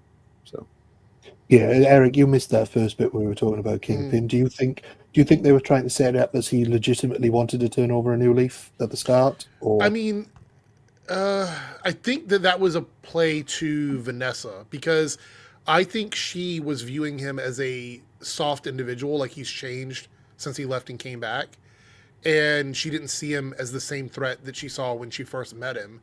And so she was kind of taking over the reins of the business and enjoyed being the one at the top of the food chain. And then I think the goal was to have us sort of see, at least my takeaway from it, have us see him do all of these awful things, like, capturing her boyfriend and locking him up downstairs and then attacking him, and all of these things he was doing behind the scenes, to sort of bring all of that to the front for her, to then bring back that evil, vile Kingpin that we just hadn't really seen since the beginning. So I thought it was a really strong story. I actually enjoyed watching him come back, because, I mean, I'm assuming that everything he did in Hawkeye and Echo still happened, right? Yeah. That's all still canon. Yeah, so he actually that in whenever he talks to Matt in like the second episode or whatever. Yeah. So I'm just trying to figure out, like, I'm trying to remember all of those details. But yeah, it seems like he softened up for the MCU because those were MCU projects. And so they had to play that off like he's not the cold-blooded killer that he was before when he came back at the beginning. And I do believe that's why Vanessa sort of felt the way she did about him. And so I think he's had the singular best story the entire season, in my opinion.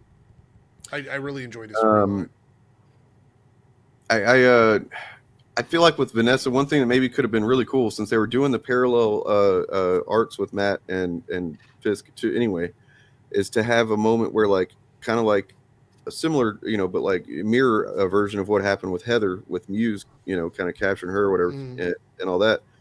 Like if Vanessa was like, I don't know, maybe Muse could have got her or something like that. But she had some moment where, like, she, experienced some kind of violence, and that basically caused her to want to crave the old Fisk to come out, right?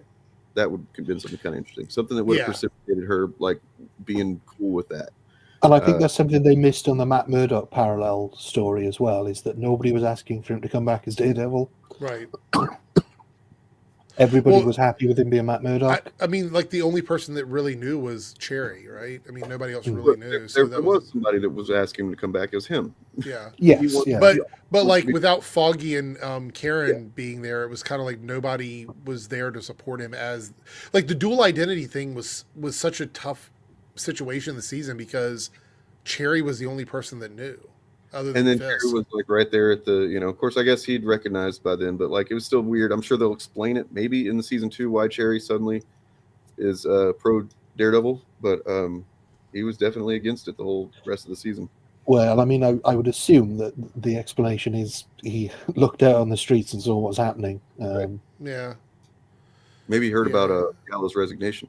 Also, Kingpin gained weight back. By the end of the season, he's much bigger than he was at the beginning. I don't know if you noticed that or not. He's bigger. As for this, I don't know. I mean, no, he doesn't have any powers. He doesn't have any powers in the comics either. I will say that in the comics, it's more. It's not literal powers, but he is said to. It's very often reiterated that what you see is not actually fat. It's just like a layer of all muscle, over muscle, and there's like Basically. several moments in the comic where he's like just fighting ninja and or whatever, and he's like just grabbing their heads and crushing their heads and stuff, and it's like, yeah, he's got some powers, even though it's not really supposed to be powers. But it just seems like inconsistent filmmaking, I suppose. I mean, if you've ever seen any of the World's Strongest Man contests, they all look like they're fat, but they're not. It's all muscle. But yeah, I mean, you have to sort of take these things with, this isn't real life. This is a movie. This is a TV show. So I mean, they he's can also be much small. Well, not much, but he's smaller than he was, and even just in Hawkeye, he seems to have lost quite a bit of weight. D'Onofrio. Yeah, he didn't want to put the weight on for it anymore, and they said, and they were okay with that, as far as I understand. Which, fair enough. He's not getting any younger, and it's not healthy to carry that much weight. So I do yeah, think maybe, I don't know if this show's gonna, if this premise will sustain. Like, I mean, definitely think it could potentially be a great second season.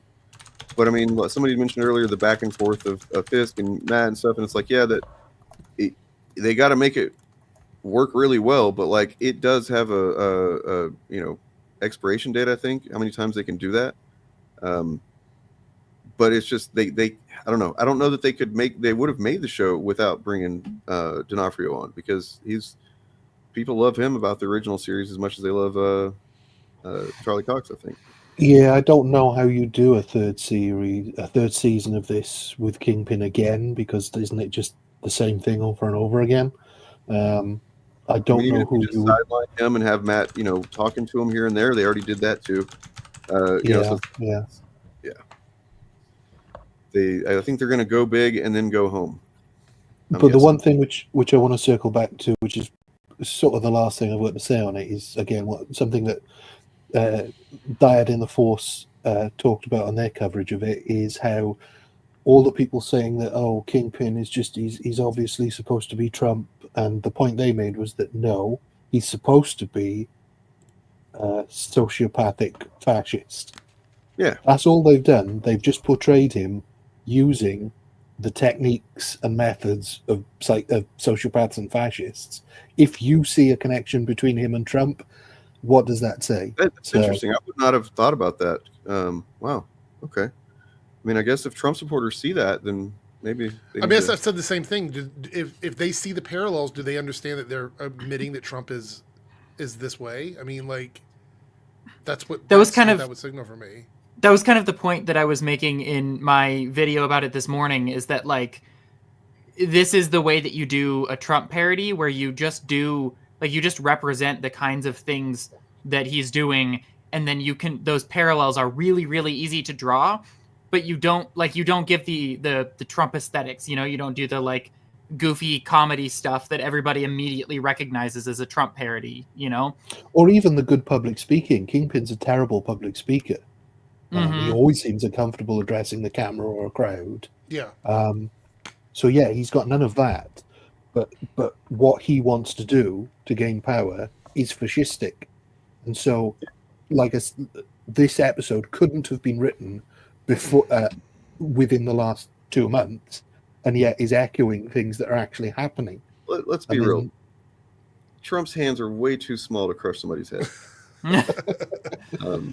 I also want to say that I think if people are seeing parallels between what Fisk is doing and what Trump is doing now, that means that these paths are predictable.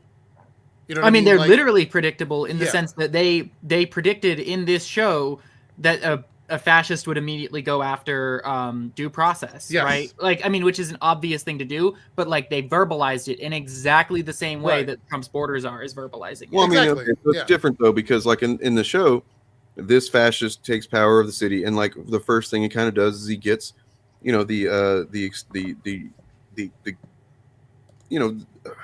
guess the cops under his control. He gets the Justice Department working for. Wait.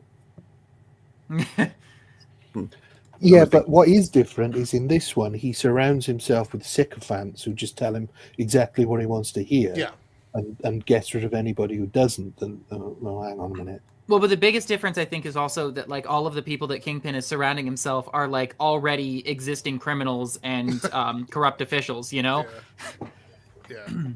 Every single person except for Sheila, she did she did that turn at the end there where she. Yeah, man, that was well, she's his Jared though. Wow, man, how many fucking bans are you gonna evade, dog? Bro, Keep coming back. I mean, and also like always fucking side eye anybody when you're like, hey man, fascism is bad. This fascism that's going on right now, this is not good. And somebody's like, yeah, and communism But sucks correct too. me if I'm wrong. Fucking side-eye Communism and fascism are not even identical things. There's no. some overlap, but in general, they're very different ideologies. There's overlap in the sense that they're both like populist ideas, but one of them is a left-wing, very individualist populist idea, and fascism is a very state-oriented, nationalist. Well, and also, yeah. communism has never really, for any extended period of time, been implemented, successfully, and fascism has. So. Well, certainly not on a large scale. Yeah. Yeah. Mm-hmm. Right. I mean, fascism is pro-hierarchy. Communism is anti-hierarchy. Like that, in and of itself, is a fundamental ideological difference. And I mean, communism having elements of socialism in it, or being, I guess, an evolution of socialism, and then fascism uses the aesthetics of socialism. Speaking of fascism and aesthetics, man, check out Pillar of Garbage's new video if you haven't. Holy shit, that's a good one. Very good. And then I think that Chariot might have a similar one coming tomorrow or something. Oh, yeah, coming soon, yeah. Put me in, Coach. Oh, you're here. Shit, crazy. How were you waiting long? I'm sorry. I was just enjoying the Daredevil conversation, enjoying witnessing that, having a good time. That brief funny thing conversation is, on Daredevil. I actually have to go to work, so I have to jump out of here now. No. So, yeah, it's always that way. But anyway, thanks everybody, and I will chat with everyone later on. All right, everybody, subscribe to Eric Debunks and also Eric's Reloaded. Yeah. See ya. In the Oh, by the way, damn it, he just left. Too late. I guess I'll get the spoiler off here. So he's in my video that's going live tomorrow. Oh yeah.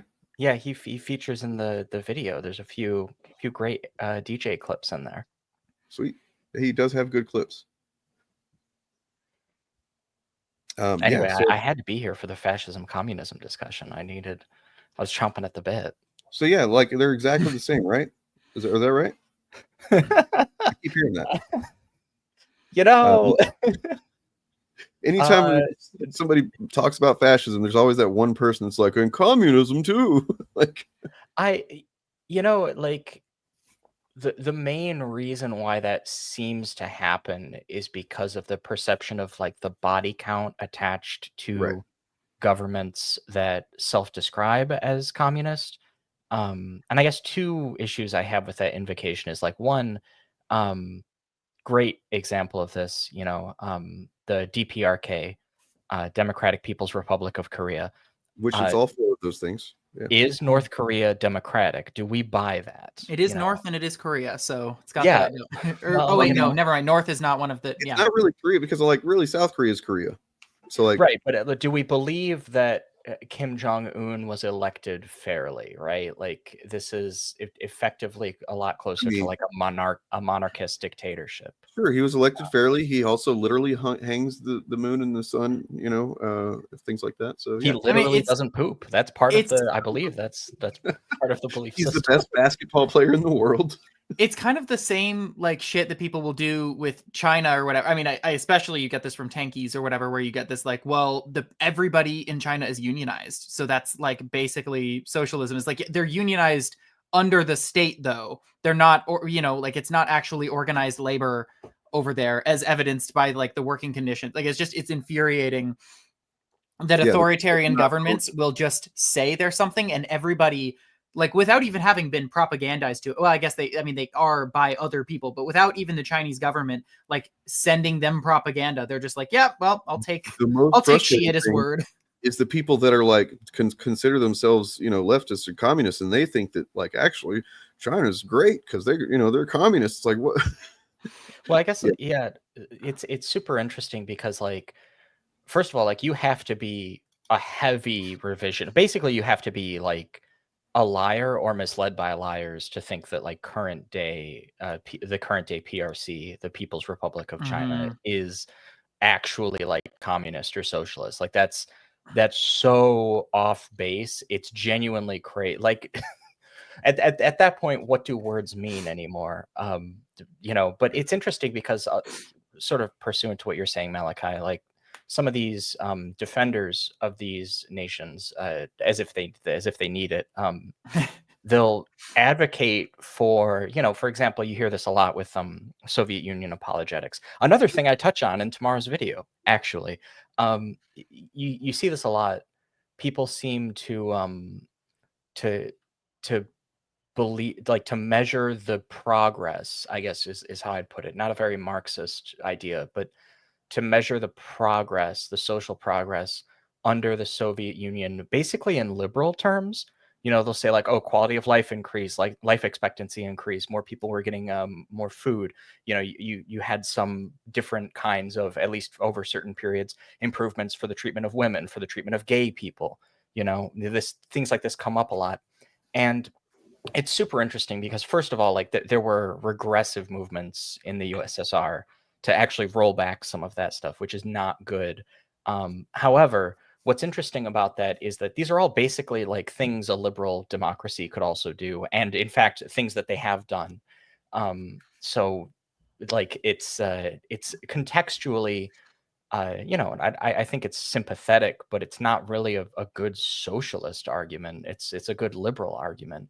And to wit, by the way, if what we're concerned about is abuses of power, genocides, death counts, imperialist aggression, there's this country, and I don't know if you guys have heard of it. It's called the United States of America.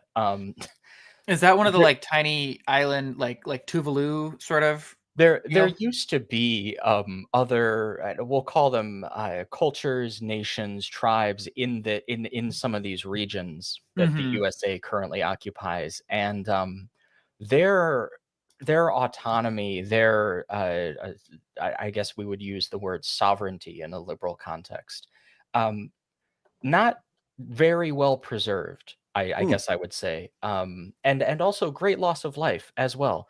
And not just for Americans, but also very much even prior to 1776, even prior to that, well in advance of the establishment of any American identity, genocide was pretty rife in these regions. And when people talk about like the death toll of the Soviet Union and stuff like that, the violence of the Bolsheviks and all of these things, it's very interesting who's allowed to be violent. Right. It's kind of like if you meet somebody who is like a feminist who a lot of us would consider very unsympathetic, the kind of quote unquote man-hating feminist, right? Sure. The people who take issue with that, some of them are going to be more progressive, some of them are going to be more reactionary. But if a man talks like that, all of a sudden it's just the progressives taking issue with it, or largely the progressives taking issue with it. It's astounding to me how long, and I talk about this in tomorrow's video as well, how long Steven Crowder was allowed to exist in the right-wing blogosphere with like perfect cooperation from almost everybody. He had some beef shortly before shortly before kind of falling off with the Daily Wire people. But it's intriguing that his rhetoric was so welcome. That change your mind or change my mind meme, where it's like people would kind of alter the sign to be like whatever controversial opinion they had, change my mind. That meme comes from, in fact, I believe that exact picture of him on that exact campus comes from him going there and putting up a sign that said something like "rape culture isn't real, change my mind." Astonishing levels of misogyny, like the kind of thing that is disqualifying from any serious intellectual conversation. And yet this is pretty welcome. It was only after that video that went viral of him berating his wife, that then wife, I should say, that really, and I talk about this in tomorrow's video too. Well, don't spoil it. Make them watch the video. It's well over 2 hours. I think I don't Make think them watch the whole 2 hours. We've been going for 2 hours and they've been enraptured. So. You gotta tease them. You gotta give them little breadcrumbs. Well, what I was going to say was it's kind of like the commodification of absolutely every single thing, giving everything like a value.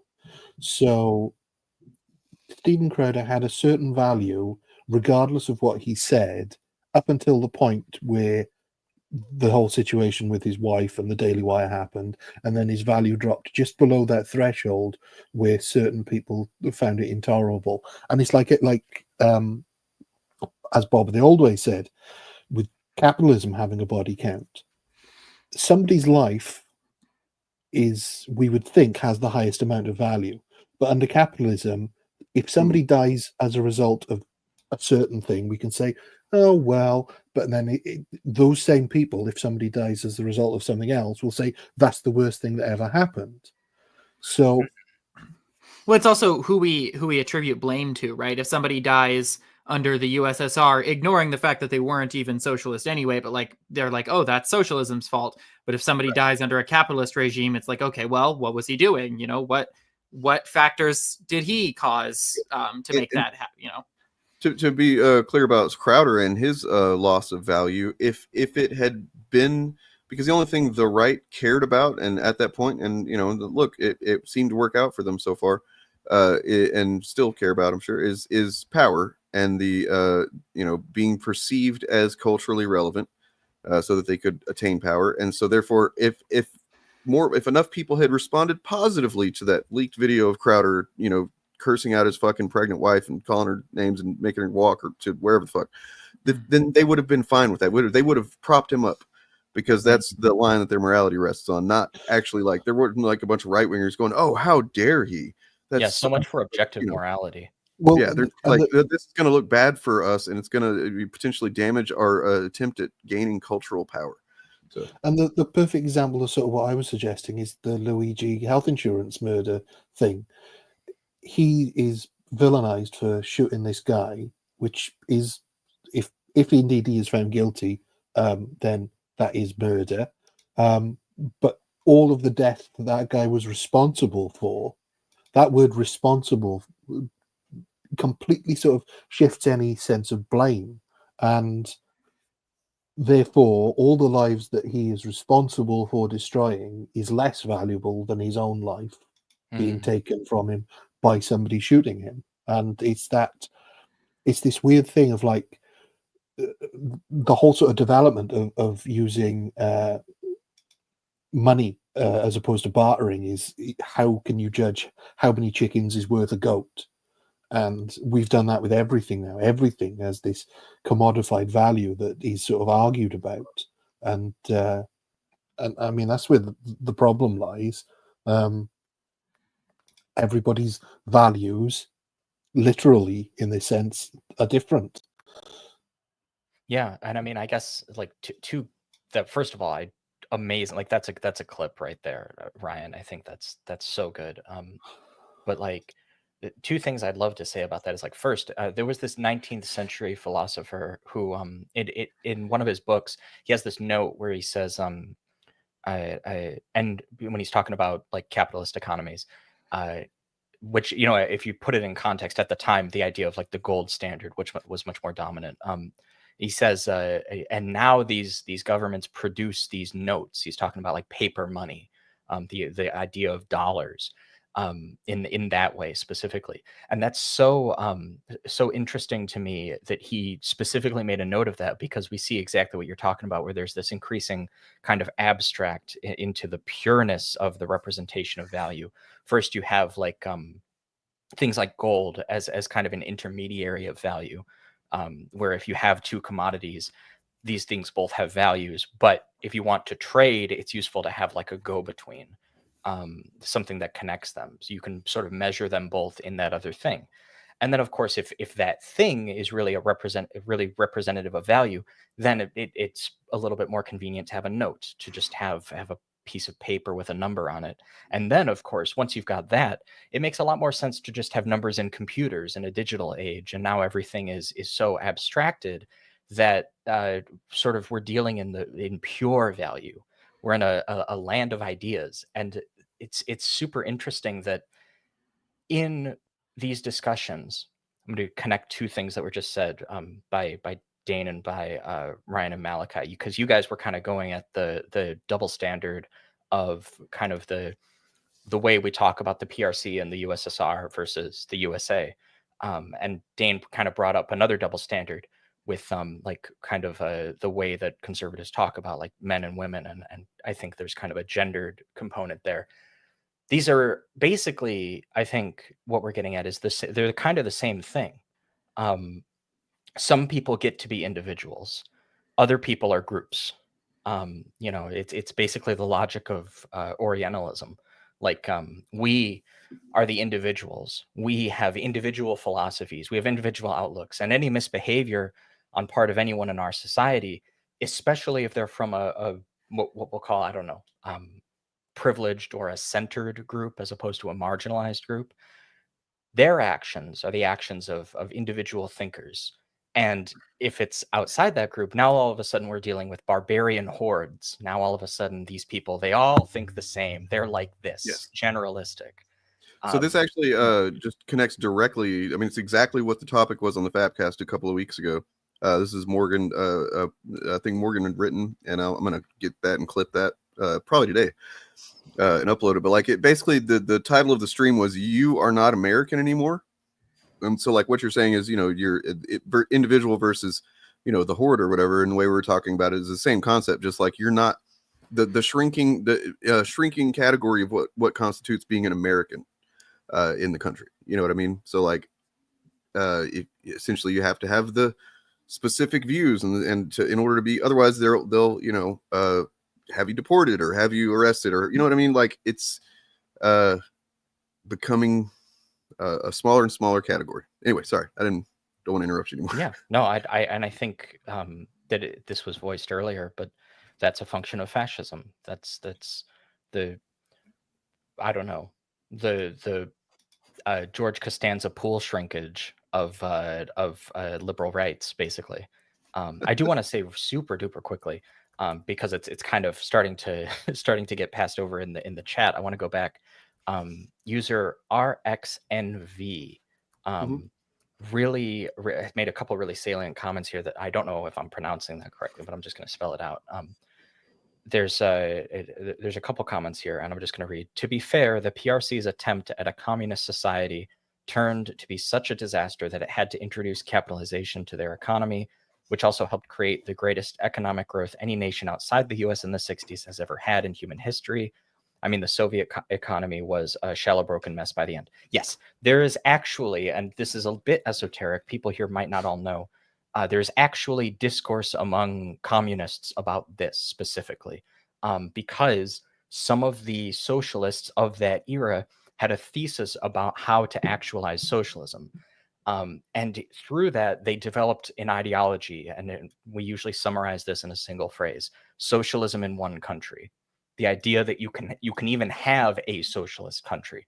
This is an ideological position. There are people who don't agree with this. They think that if you wanted something communist, I mean, you're talking about societies without states. You're talking about almost like a nationless world.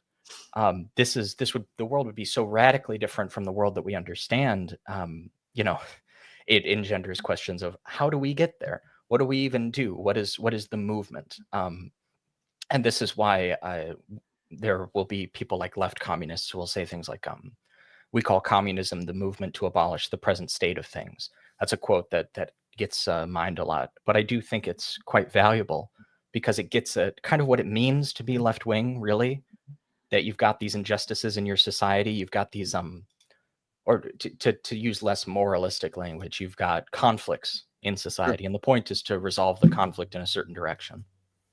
Yeah, I mean, that's why, like, woke became synonymous with just anything, not on the essentially far right. Whenever, what's his name?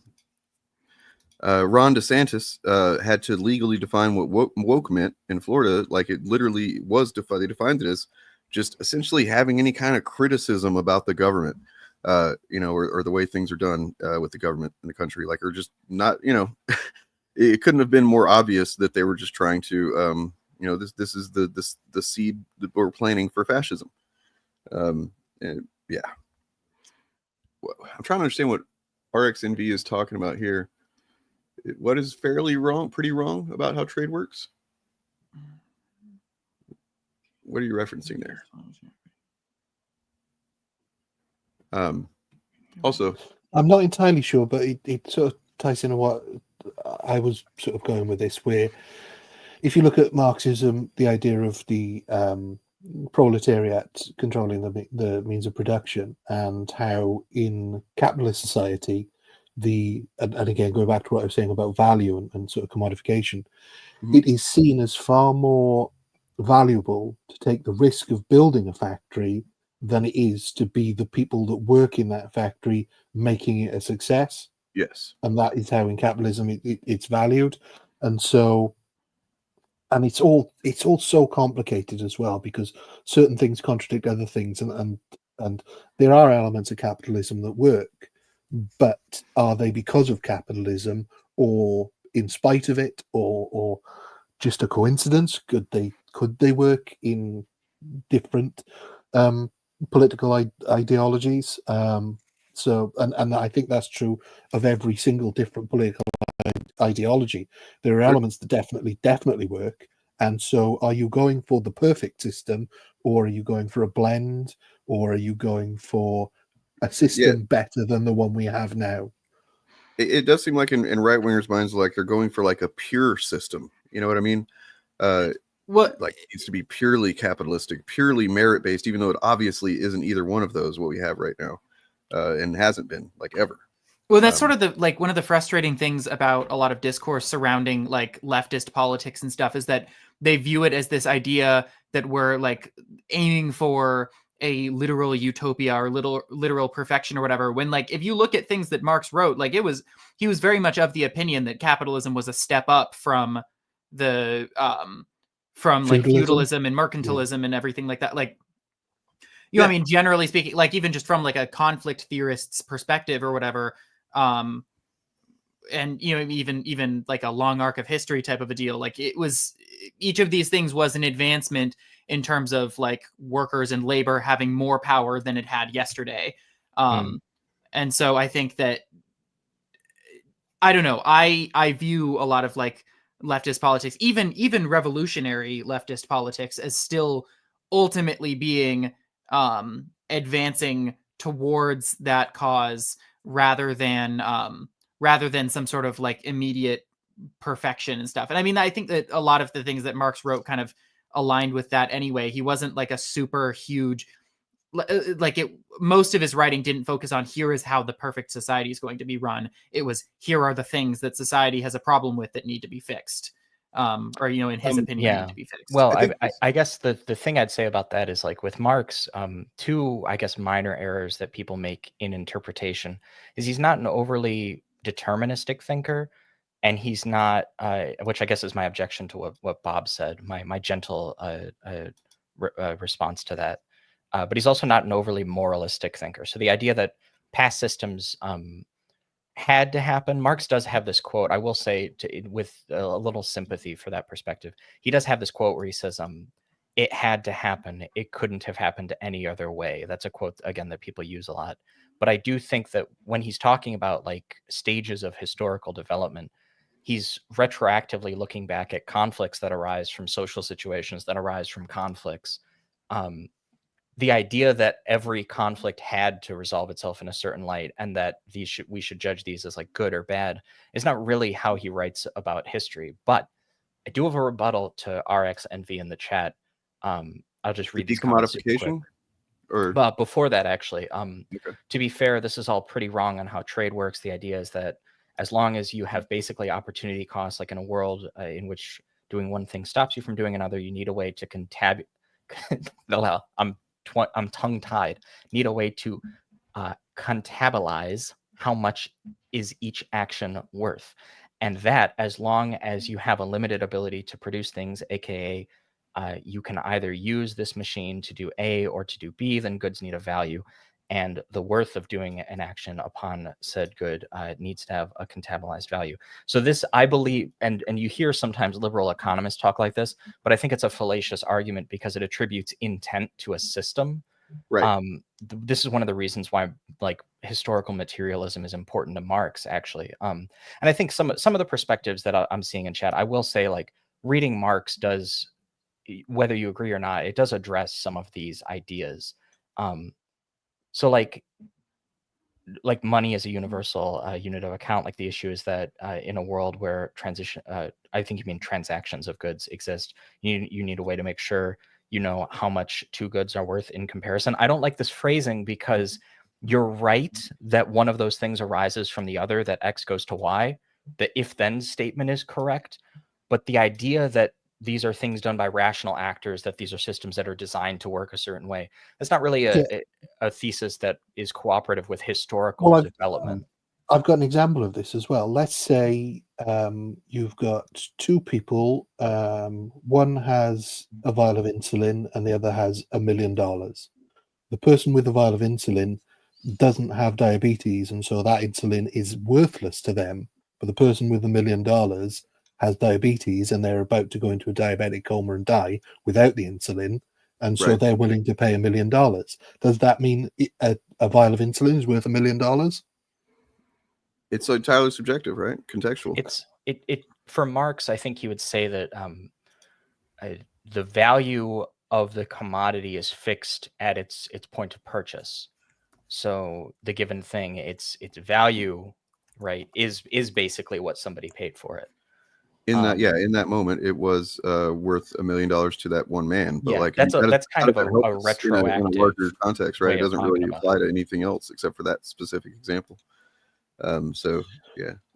So the value of something is always within reason subjective.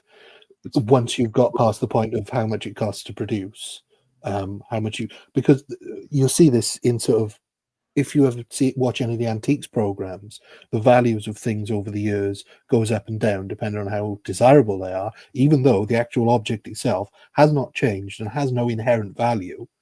It doesn't do anything anymore. It is an antique. So how do you judge the value of it?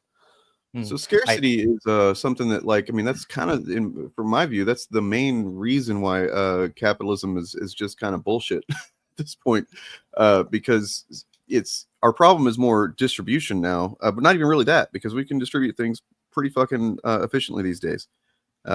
It's depending on what we're talking about, scarcity isn't such a problem as it used to be. There's distribution. So I don't know. What do you guys think? I guess I'm really on this, whereas before I didn't really like the way that argument was being phrased about commodities and our economic system. Now, this point, like especially time is a limited factor, and you need by that factor to choose between doing multiple things. So this is actually fascinating. There's a great, and I know not everybody wants to like sit down and read like every volume of Capital. Completely fair. You know, people like, you need context for that. You need time. Like there's more than one volume. Jesus there's three. Christ. There's three, and then there's some well, there were going to be a lot more actually. Unfortunately, Marx passed away, but he was doing a lot of writing about this. It was one of the reasons why he's so. But this is a great comment, and if you want a little bit more insight into how Marx views that exact remark, there's actually a great video series, but you can look it up as a single video. It's by a channel called Capitalism 101, Capitalism with a K. It's I think it's called the Law of Value, which is kind of how Marx's theory is treated. Sometimes people say labor theory of value. That's actually an idea that predates Marx, that sometimes people attribute to him because they're contrasting the economic discourses of his period with present day ones. But actually, there's a great section of that video series about the Marx's phrase socially necessary labor time. And this is super important, and is one of the reasons why I like this comment in chat so much. It's super constructive to actually like how things like price points and value are determined by these economic systems. So yeah, really agree with that. I think that's a great insight.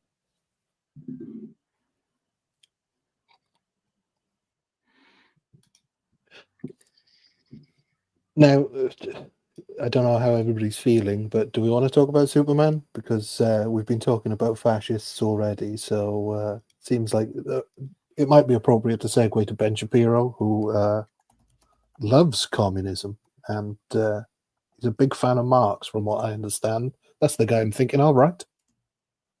I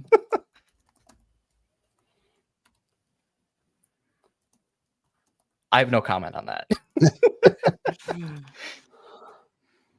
I wish I had a punchline for that, but it just came off the top of my head, so I don't. But he certainly is somebody who watches media. I will say, like, first of all, I obviously, by how I'm talking, people can probably tell.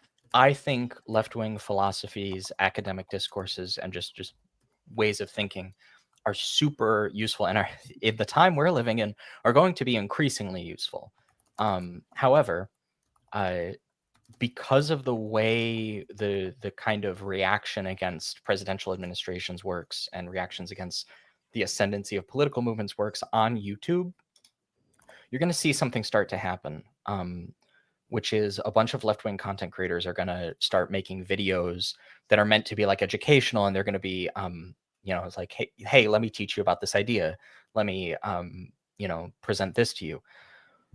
When you watch a video like that, a lot of them are good and correct, and a lot of them are lying, like even maliciously lying.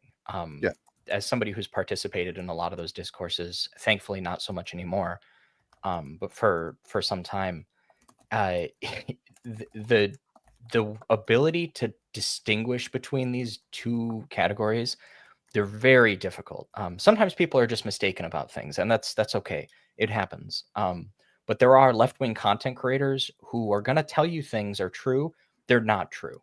And that's a problem that you're going to see, not as big because the money isn't there for it. Not as big as the right-wing kind of grifter sphere, but you're going to start to see a little bit more of that in, I think you've kind of already in response to the election, but increasingly it's going to happen.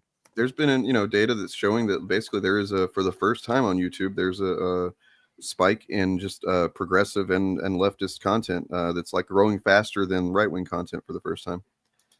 Yeah, I mean, I hate to use this poisonous phrase, but it's so important to do your own research. Yes. And what I mean by that is don't go to what's most popular. Look for the really boring stuff, because the people who are boring are usually the ones that are telling the truth.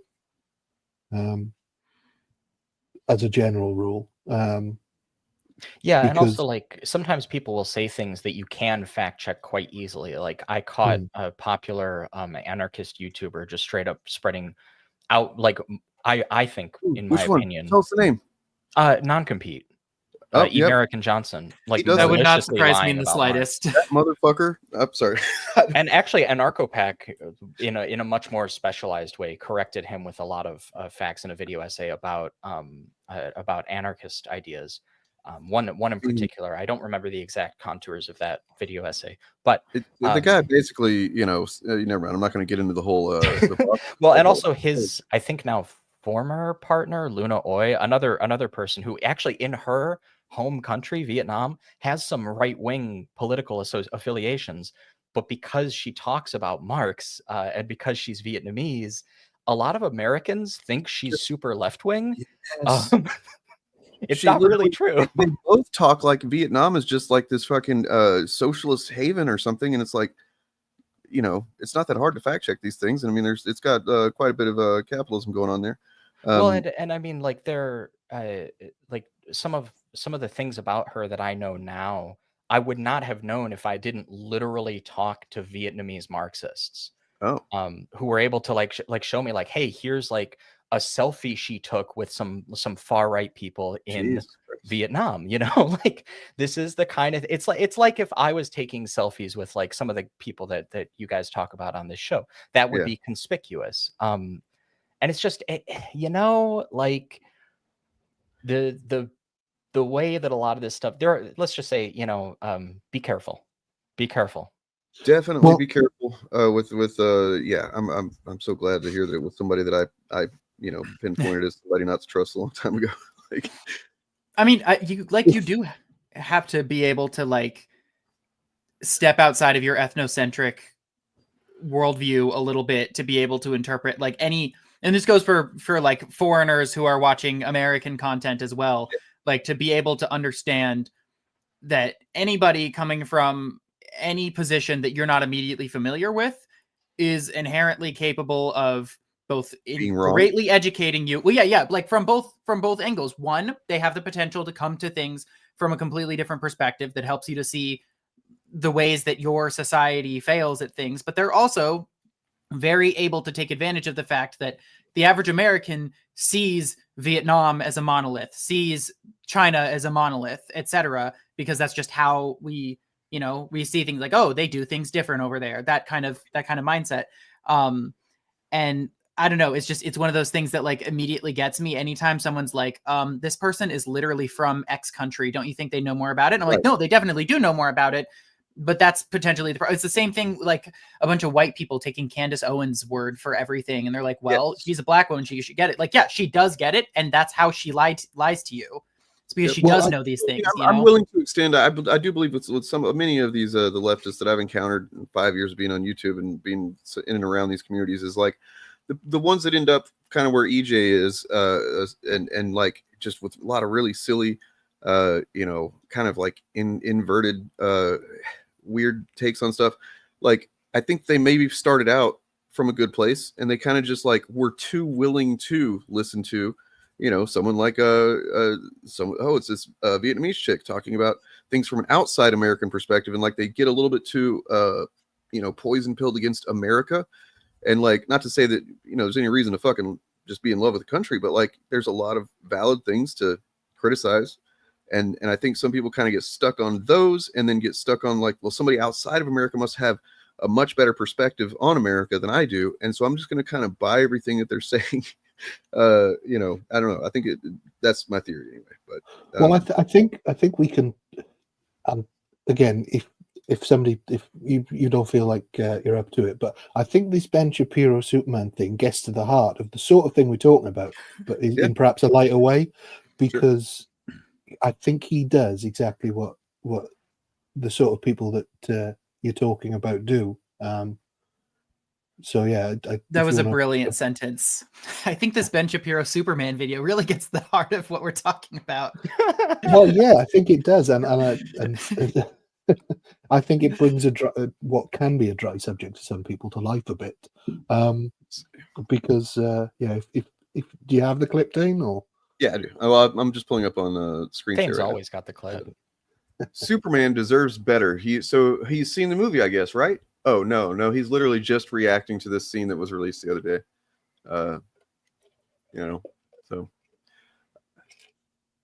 there's a great he's screaming in pain. Channel out there. Oh, sorry. On him. Okay, I don't see the purpose of this. 2 thumbs down. Very disappointed. He doesn't see the purpose of this out of context scene. I understand. The markets are putting me in a bad mood. Also, I want President Trump's plans to succeed, as I've said 1,000 times here on the show. President Trump is doing too much important work. So he just admitted to the subjectivity of his opinion here. The markets are putting me in a bad mood, while he's reviewing a scene from a movie that isn't out yet, and he's just determining that movie's bad. But you're in a bad mood, Ben. You got your knickers all twisted. So maybe if he's watched it in a better mood, you might like it more. Someone get this man a Snickers.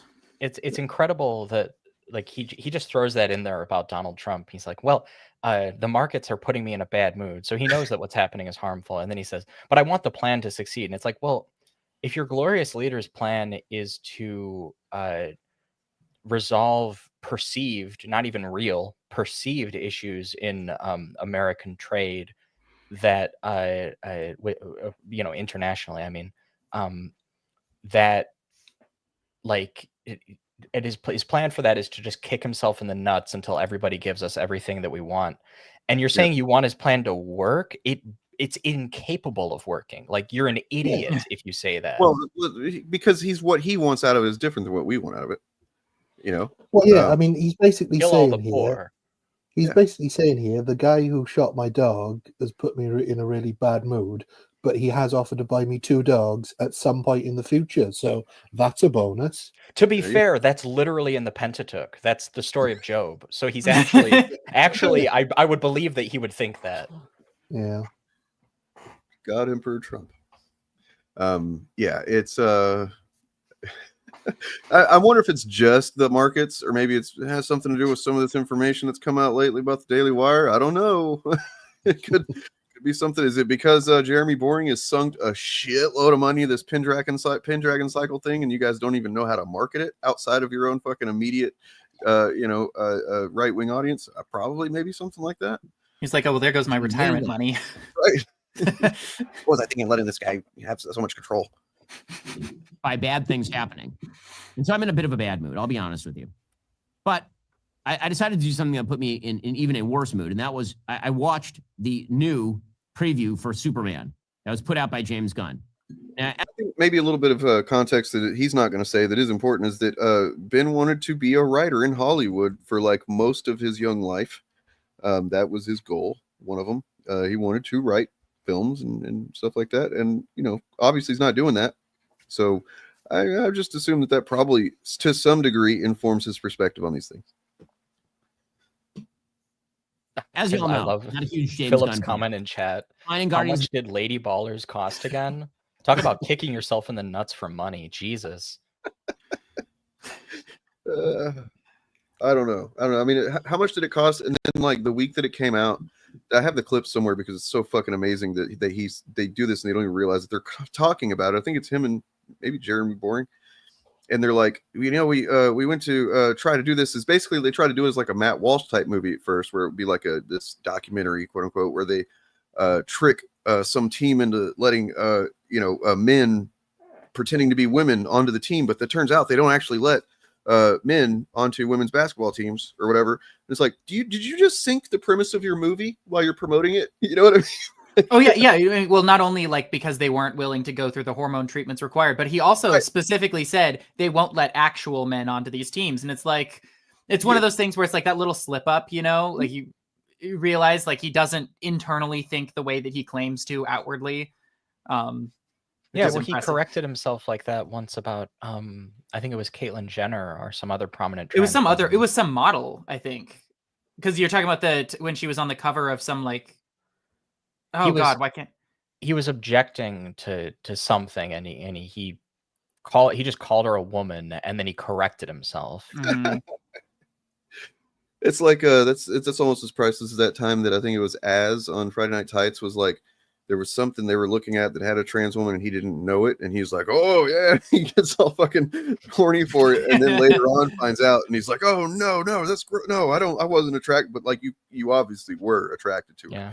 Well, that guy does love talking about cock, so I kind of feel like it's true. He talks about dick a lot, and for some reason Eric July likes to hear that. I don't know. I'm just saying they have a show together. Is all I'm saying. The galaxy was all sort of like. So I was just gonna say that feels like a really bad premise for like a raunchy 80s movie. Like the two of them like secretly being gay. I don't know. That's just really fun. Like Rip and the Silverback or something. Wait, no, that's the name of their show. Yeah. For context, Eric July is the brick. That's an in joke about his community. Oh no, Silverback Mountain. It's Rip and the Silverback is what the name of their show. I thought you said brick. that is funnier. He is the brick. Like remembering the lore though. That's great.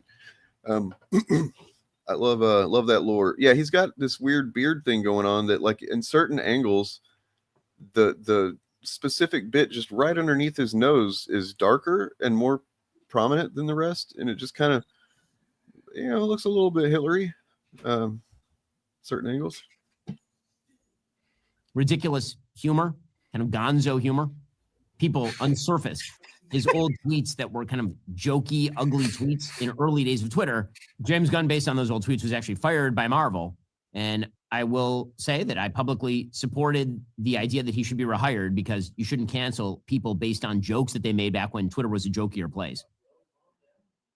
Okay, so he doesn't like jokes in movies about Superman, but he likes jokes on Twitter. But then also, what does this have to do with the quality of the film or the scene that you watched? It's just like watching any other chud, right? Like one of the chuds that we talk about, they're always going to talk about all of this background information about the filmmakers and stuff like that. When it's all leading towards poisoning the audience on what they're talking about. Oh, great! Sorry, Bob just said something in chat that's really great. Insane that the guy who made Lady Ballers thinks he can Game of Thrones and Arthurian fantasy book series out of obscurity by only marketing it to conservatives.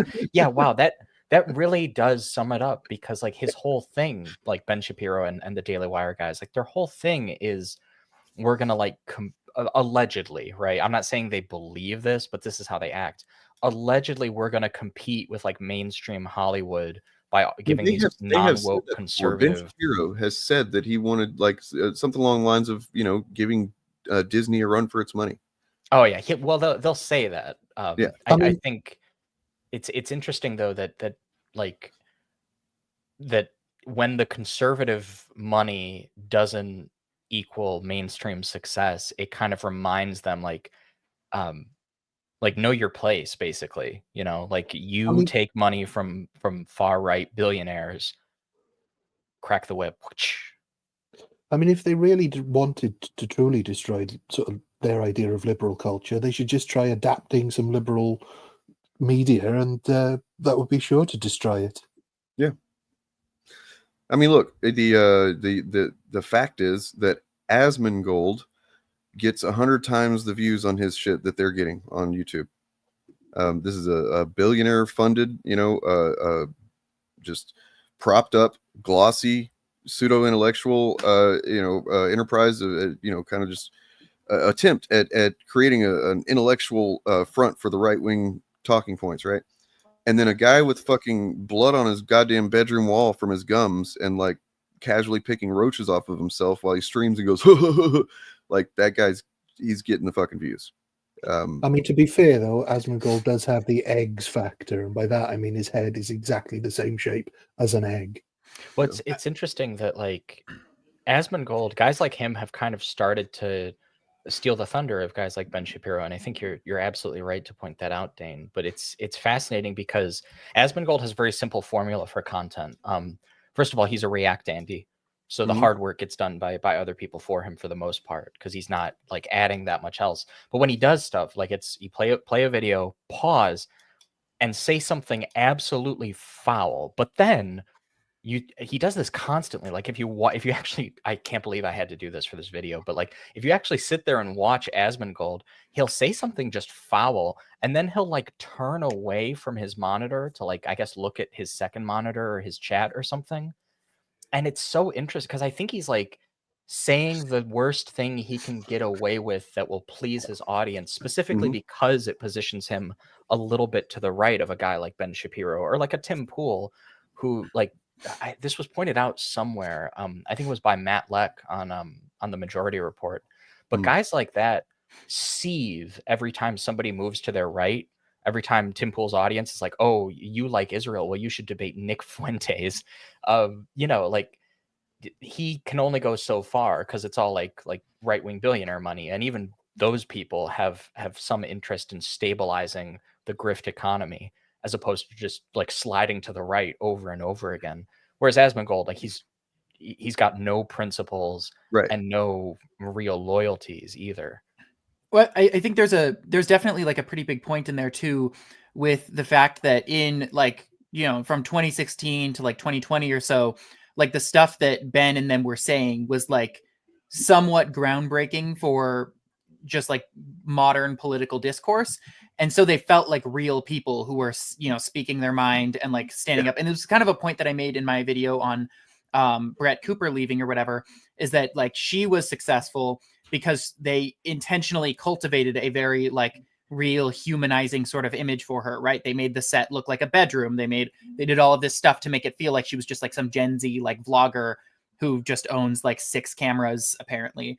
But like nowadays, like I was noticing this just as we were watching, like all of the different camera angles and shit like that completely ruin the artifice of this being a guy sitting down to talk about a movie trailer he saw, right? Like nobody goes out and sets up 3 different angles to be like, hey, I didn't like this movie trailer. Nobody does all of that stuff. And so it just comes off like he's a guy who's paid to tell you what to think. And I think that's why someone like Asmongold, or in the anti-fan space, any of the like other, whatever grifter channels that we talk about, like all of those come off like a bunch of guys speaking their mind. And so no matter how dishonest, no matter how unprincipled they are, like you can't fake having horrible body odor, unwashed hair, never having brushed your teeth in your life. Like it's hard to fake that. And so it makes them come off as like real people just saying what these guys have always had going on in their heads, but are too afraid to say themselves. And well, like, it's an extension of that. And I said this whenever we talked about the Daily Wire's kind of seeming implosion that was going on. Although I think they might have stabilized. They might have had a injection of billionaire money or something like that since then. But we'll see.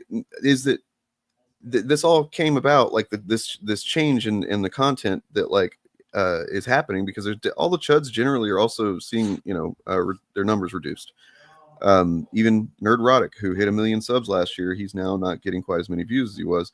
And I think that, but specifically when it comes to Daily Wire and this type of content, they only, if you think about, you got to think about fascists and just generally the right, they're fascists now, is everything they do is about attaining power. And that's the only reason that they do it, right? They'll say anything, they'll do anything. So like for several years, they propped up the cleaned up, buttoned down, well-groomed, pseudo-intellectual Daily Wire type shit because that's what they felt like they needed to do to, be part of the discourse and inject these ideas and grow their base and stuff like that.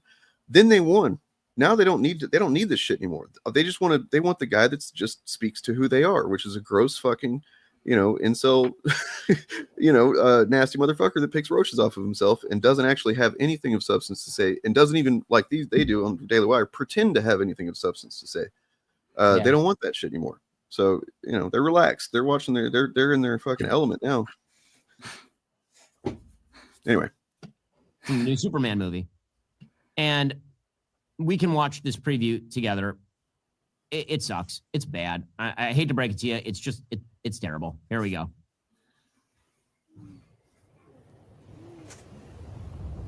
So for those who can't see, Superman is wounded and he is lying on the snow. The original preview, it just showed at this point Crypto the dog arriving, but this preview is much longer. Here comes Crypto the dog. Oh, the super dog. So Crypto arrives, and then Crypto proceeds to, for well over a minute, beat the living hell out of Superman. He's screaming in pain. What? Yeah, well, you've got to remember that fascists don't really like pets. They don't really require the warmth and comfort that having a pet, so they don't understand pets. So as far as he's concerned, Crypto is attacking Superman as an Alsatian might attack an intruder. And also, what is that? Well over a minute? Yeah, like, what is the point of that? What is the point of that lie? It's a lie, objective lie, yeah. What, maybe 15 seconds? Like, this has to be the worst nightmare, the absolute worst fear for like a wealthy right-wing person. Because here we have a dog that a cop can't just shoot to death, right? Yeah. Here's a dog who actually loves its owner. I thought you were saying that here we have Superman, kind of like one of the most, in terms of American iconography, like he's Superman is it. He's one of them. You know what I mean? And they potentially, James Gunn might potentially make a film that manages to capture, the public's imagination in a way with Superman that he hasn't been in decades and decades, right? It's possible. And then, man, they would not like that. That's a pretty big symbol to lose, right? Yeah. It jumps on him.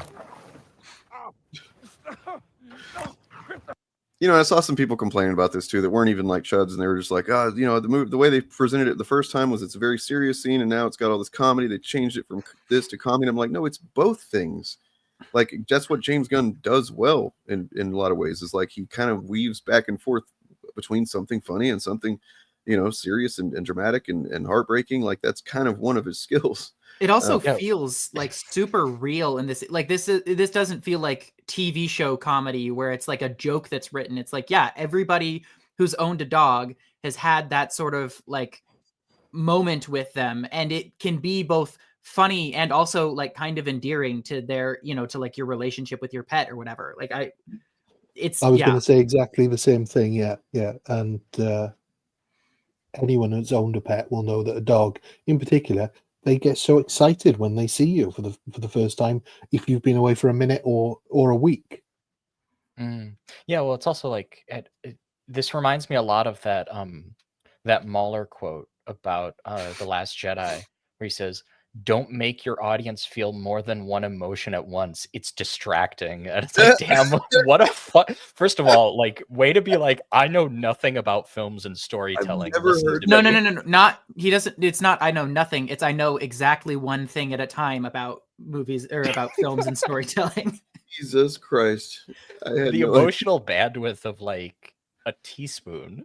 No, I mean, I've he literally said before that Mahler is he's to pretend he's being objective about everything when really he's, to me, he comes off exactly like a teenager, maybe, you know, an early adult who hasn't experienced enough life to really even, you know, understand a lot of the stuff that he's talking about. Like he has little to no life experience that's relevant to like discussing the I don't know, plots of movies, essentially. Well, you know, Mahler's a clown because his videos make more sense if you actually play circus music in the background. I mean, he's the epitome of that Garth Marenghi meme about subtext being for cowards. He literally said, apparently, with his last Jedi. Subtext is for liberals. Yeah, that themes don't matter. He believes themes don't matter. And this is, meanwhile, he also said when talking to Nerderotic about Deadpool and Wolverine and how it's objectively worse than Ahsoka for some reason, that it is you know, he's following, what is it, the meta narrative and how these things damage culture. So that makes sense to him, but themes of films don't matter. The kid is basically fucking delusional at this point, is how I see him. He's bonkers. Anyway. And continues to nudge him, bite him. Why would you say he's biting him and then show him biting his sleeve? Like, that's just not what's happening. So this is not dramatic. Oh, well, why? I mean, we can answer why. Like, why did he lie? Why did he say that? Because the purpose of all this content is to sour people on this stuff. So like, it's so unimpressive. Like, I feel like even 2016 Ben wouldn't just like inaccurately describe this is legitimately like RK Outpost levels of disinterest in the, you know what I mean? Like, it's they might be watching stuff like that to try to get tips on how to do it, you know, more successfully at this point. Like, he's not just being dishonest, he's also being like incredibly unprofessional about it. Definitely leaning into the fact that he knows that so many people that watch YouTube don't actually watch it, but they're doing other stuff. Yeah, that's exactly what I was going to say. Is Because like, I don't think he's describing what's going on as a benefit for those with visual impairment. No, well, that would be woke, right? Like, I think it's he's doing that because that's why this video exists. That's what that it's for, the audience that wants to be told a negative thing about a film they're not going to watch. They're not going to go out of their way to like you know, try to disprove any claim that he makes that is negative. They'd be more likely if he made a claim that seems positive in some way to be like, wait a second. But like, I just noticed the decade of Daily Wire here. 10 years was a pretty good run, Ben, you know? And also, there's literally, I don't think, any evidence of that at all. They definitely are in ideological cahoots, and they've aimed for the same end goal, I think, but not necessarily together. That we have now. When you talk about Friday Night Tights and InfoWars, yeah, there's some evidence there, but that's another. Well, I will even say this was like something that surprised me. They're not entirely in lockstep on certain stuff. I know FNT and like the Critical Drinker aren't directly synonymous, but like the Critical Drinker won't misgender at least a binary trans person. Like he doesn't do that. But like the Daily Wire will at this point like tear into you if you do anything other than that, you know? Like there are levels of respectability there that certain people there is that one, that Jinx Monsoon clip that I No. Yeah, but you see, like, if you watch that, Will is just being like an absolute coward and like not saying anything. If you watch like his most recent video, at least that I saw on Doctor Who, he correctly genders one of the trans writers on the show. Like he literally says, "This is a trans woman. She talked about this or whatever." So it's like, not only did he correctly gender her, like he was willing to attach his name to it, you know, which I think is such an. I mean, it's an interesting thing. I think in part just because he's trying to not like. He's trying to like couch his, you know, critiques in accurate, you know, in like a whatever objective criticism and not the bigotry, but like there's a reason he's got over 2 million subs and the other guys don't. I mean, that's probably one big one because he does go to the extremes that aren't, you know, that they go for that low hanging fruit. You know, the other guys want that reaction of like, he said the thing about the trans person when Will is, I don't know if he's mindfully done this or what, but he seems to have had larger goals in his mind. So it's just silly and ridiculous. Okay, and then finally, Krypto figures out that he needs to take Superman back to the Fortress of Solitude. Every James Gunn joke is a Monty Python joke. Just lasts 3 times too long. So now Krypto is dragging. There's no joke. Body. Every James Gunn. What do you say? Every James Gunn joke is like a Monty Python joke because it lasts 3 times too long. But it lasts what Monty 3 Python times too sketch long. is this from, Ben? Quickly, like. Also, there's no jokes there. Yeah. Like, is your dog loving you slapstick comedy and nothing else? Yeah, slapstick comedy, a thing Monty Python invented, of course. You ask why this one is funny, and it's because most people have experienced a dog that just gets, especially a puppy, that's so fucking excited to see you or whatever that like it can't contain itself essentially, and it's fucking cute. And people, that's just one of those purely good memories that a lot of people will have. That's why. I mean, Crypto has a neat little narrative arc in that opening scene for the trailer, which is just like he shows up, he's happy to see Superman, he behaves as a dog might, right?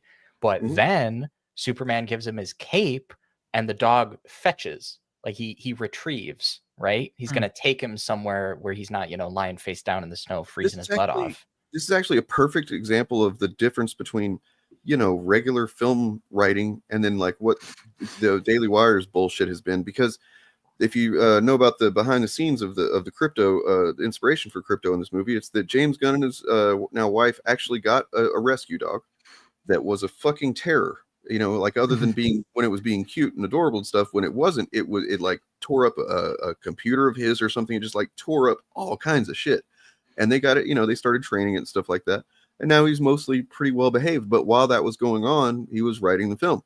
And so that's when he made the decision to make Crypto, not just instead of just being the Crypto that people expect, where he's like, oh, it's a cute little noble dog. No, let's give him, some fucking he's a little terror.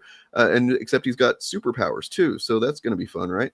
And so that's literally a guy taking it's a corporate entity, Superman, DC Comics and all that, but he's inspired by real life relatable circumstances that he's putting into the movie.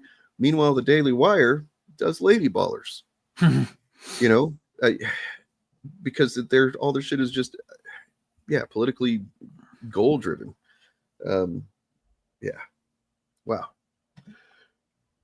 Man, they're going to turn around pretty soon. The Daily Wire, I think they're going to make it. It'll be okay. Through the snow, back toward the Fortress of Solitude, which arises from the Arctic. And that's awesome, Ben. You want to say it's awesome? You do. Yeah. That is. I mean, I wasn't particularly impressed by any of the additional stuff we saw in that sneak preview, because it is just like a couple of minutes of actual footage from the film. But that fortress scene, that was spectacular. Yeah. It's I mean, it also addresses like the whole like, well, if everybody knows the Fortress of Solitude is out there somewhere, why doesn't somebody just go to it? Which does happen in the comics quite a bit. Well, what if it was the films? Anyway, so what was the connection you wanted to make with this? It'll come to it's a bit further on. It's when he's talking about.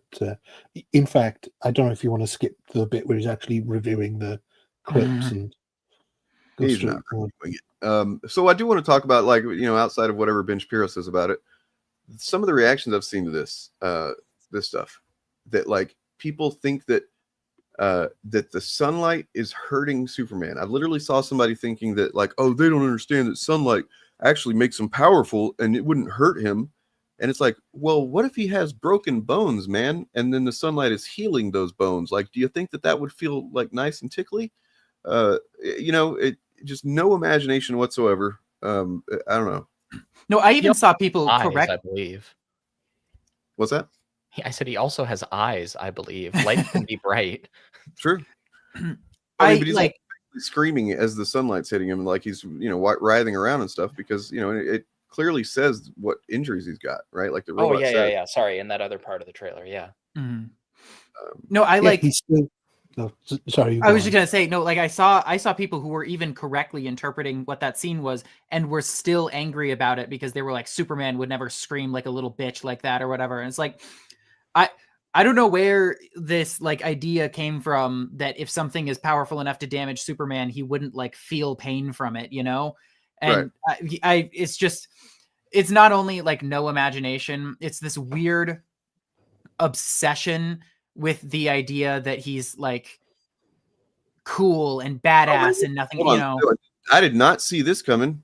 Fucking, what are you doing, dude? Jesus Christ. Like, good Lord, what is happening in there? You're trying to make some point, or are you just going to be a coward? Say it, man. Say what you want to say. I'll give you a chance. Oh, I didn't even see the earlier one, too. Come up in there carrying. Yeah. Jesus.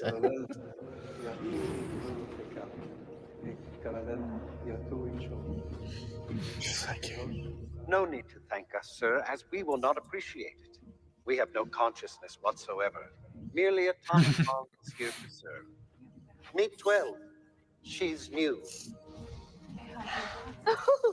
He looked at me. More of the lack of stoicism. Stoicism is not an irrational, sociopathic coldness to all stimuli, right? Like, that's not what it is. So it's not, if you're expecting Superman to, like, when he's been severely injured, we don't know what injured him in this context. We don't know. But if he's been severely injured, that, like, you still expect him to be stoic. Like, and he kind of is, considering how injured he is being a bit stoic during, while he's laying there. He doesn't start, emoting really until the sunlight hits him. And it's just like I imagine a bit of a rush and also painful at the same time. Yeah. Real men would never make noises when they break all their bones in their body. I hear you.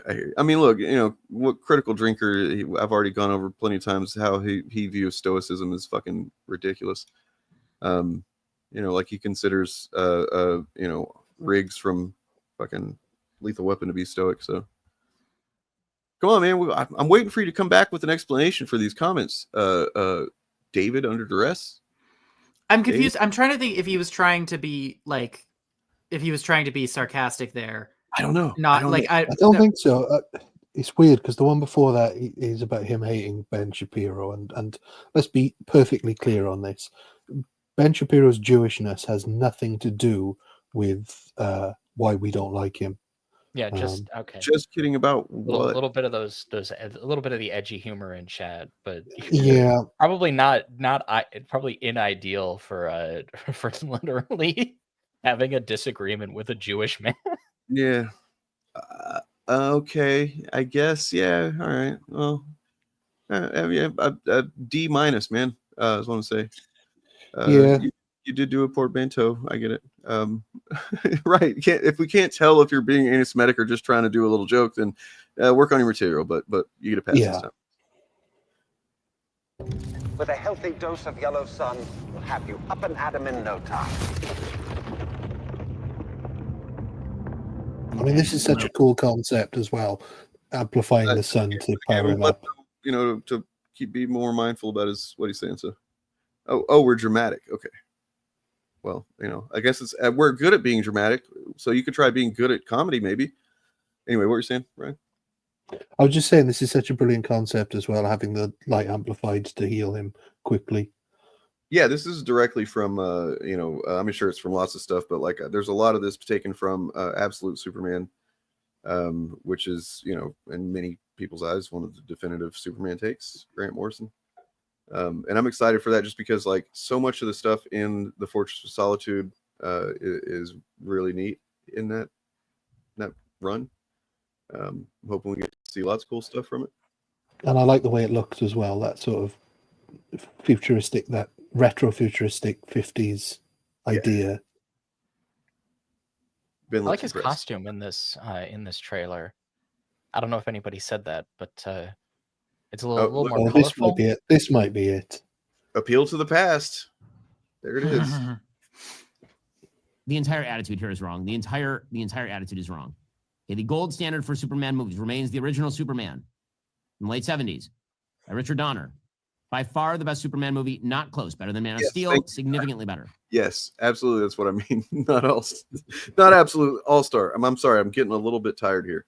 Also hungry, but I mean, Ben is not wrong when he says that the first Superman film that they made, well, the 78 Superman was... And then they do other takes. You know what I mean? Like, Yeah. it's the beautiful thing about these characters. Yeah, I mean, there's plenty of people who like Man of Steel. I personally prefer the 78 version to it, but then the 78 version quickly went off the rails. So, I'm not I've said it a couple times before. People are surprised by it, but like, I'm really not a fan of even the first one. It just doesn't do it for me as far as like what I like about Superman. I mean, I get it, like the general vibe of it is Superman, sure, but like when you're talking about, I don't know, I flying backwards and spinning the earth around, time travel, all that shit. It's just like, what? Superman's cool enough that you don't need to introduce crazy shit like that. That doesn't. Well, I agree with that. Yeah. Then the second one, of course, there's like the cellophane S on his chest that he throws around the guy with no explanation whatsoever. Just, oh, here's the thing you can do now. It's bonkers. And yeah, I really wanted Man of Steel to be the one that I related to, that I was like, this is my Superman movie, and it about maybe half is that.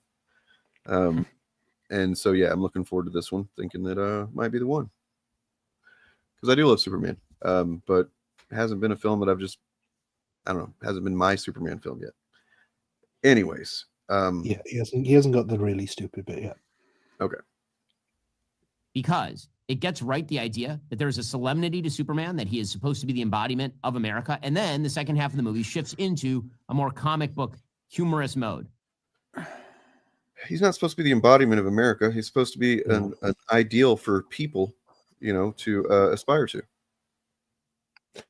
Well, yeah, absolutely. I mean, the idea that the solemnity as well. I mean, he's a goof throughout the film. Mm-hmm. I wouldn't say he's solemn. When he has the interview with Lois Lane on her balcony, he's cracking all sorts of jokes. Yep. And when he's Clark, with her. Basically a fucking one of the Three Stooges. And it's very, the color palette is very rich and very bright. Cool. Man of Steel, they basically desaturate the entire film. So this isn't Man of Steel. What's that got to do with anything? He's doing the Shadiversity thing where he pretends to review a movie and talks about a different movie. What the hell, man? Right. He doesn't like. I mean, he's solemn as fuck in that movie. Jesus. Yeah, that's true. And doesn't he get that from watching the video that he has literally just seen, that this is much more closely color palette wise to the Donner Superman than it is the Man of Steel Superman? So maybe context clues help here, Ben? I know that this is kind of a petty and silly thing, and it really shouldn't even be anything I mentioned, but like, I just don't like how his eyebrows aren't ever the same. They're just like, one of them's doing a different thing. I don't like it. Color palette is grayscale and kind of ugly and dark, and the entire character of Superman. Everybody thinks that about the Snyder movies. You're not going to find disagreement there. Man is much darker. The attitude here is totally wrong. It's just Guardians of the Galaxy in a Superman suit, and that ticks me off. It really does, because as a lifelong fan of the Superman brand, let me just say that it's not that hard to get Superman right. He's supposed to be the embodiment of everything cool and heroic about America, and of course, right, that's it. Well. No, he's not. He's not supposed to be everything charming and cool about America. He originally was created with truth, justice, and the American way to exemplify those values held at the time he was created, which are very different to the values that America currently holds. His values don't change, America's values do, which is why he drops the American way at a later date in the comics. So I did do a bit of looking into the history of Daily Wire, Ben Shapiro, and Superman in previous times that he's been covered. One of them being in 2021, I guess, whenever Superman Smashes the Klan came out, which is a graphic novel series that's not in continuity, but it is very good. And it takes its inspiration from the real life situation. Not a lot of people know this, but like in the I think it was the 50s.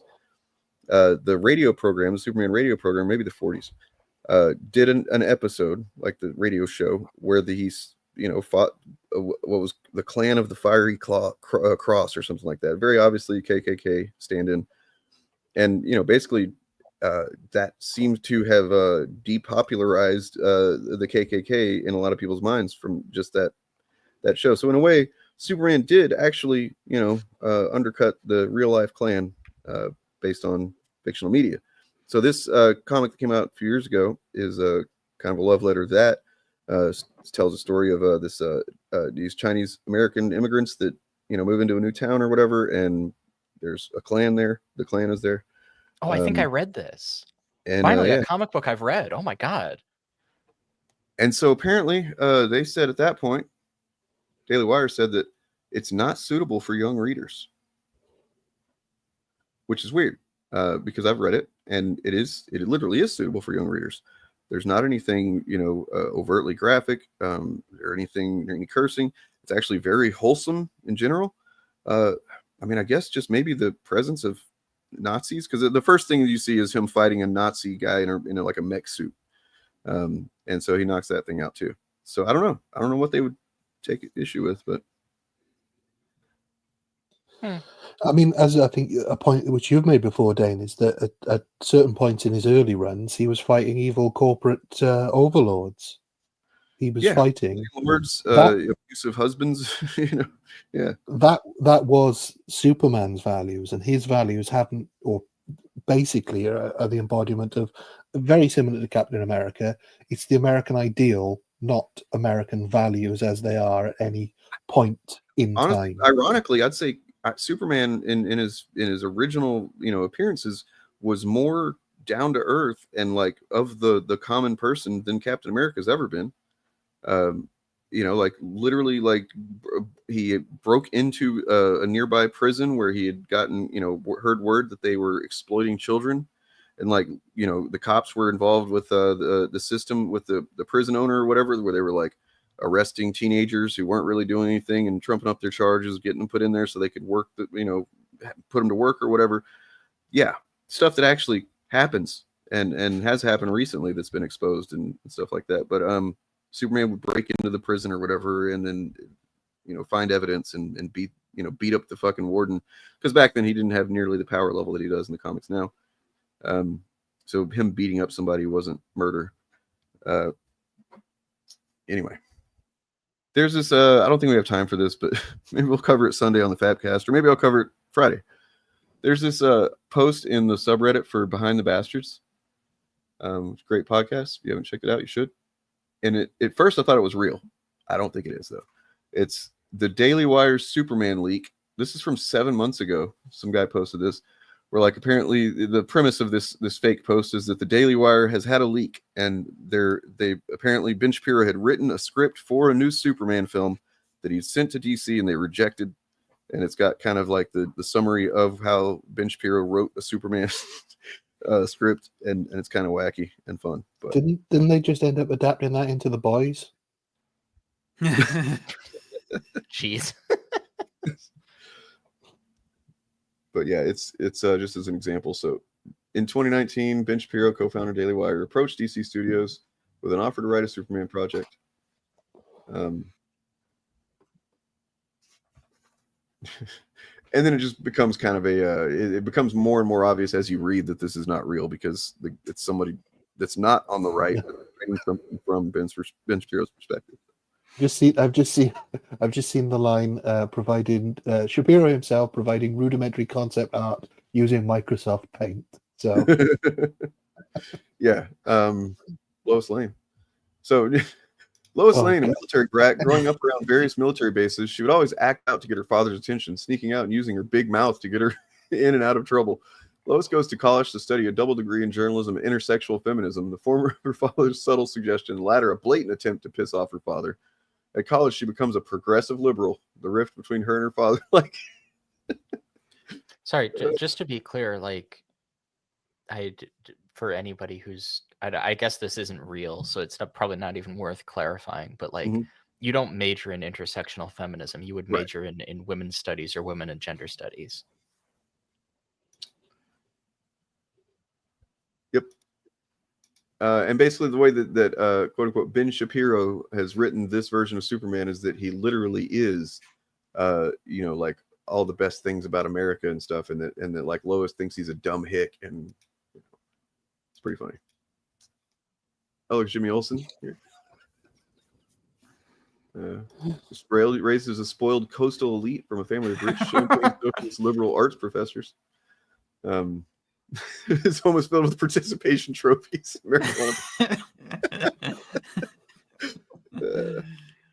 Perry White, there he is. Jesus Christ. I don't even know who that is. Who's that woman? I don't know.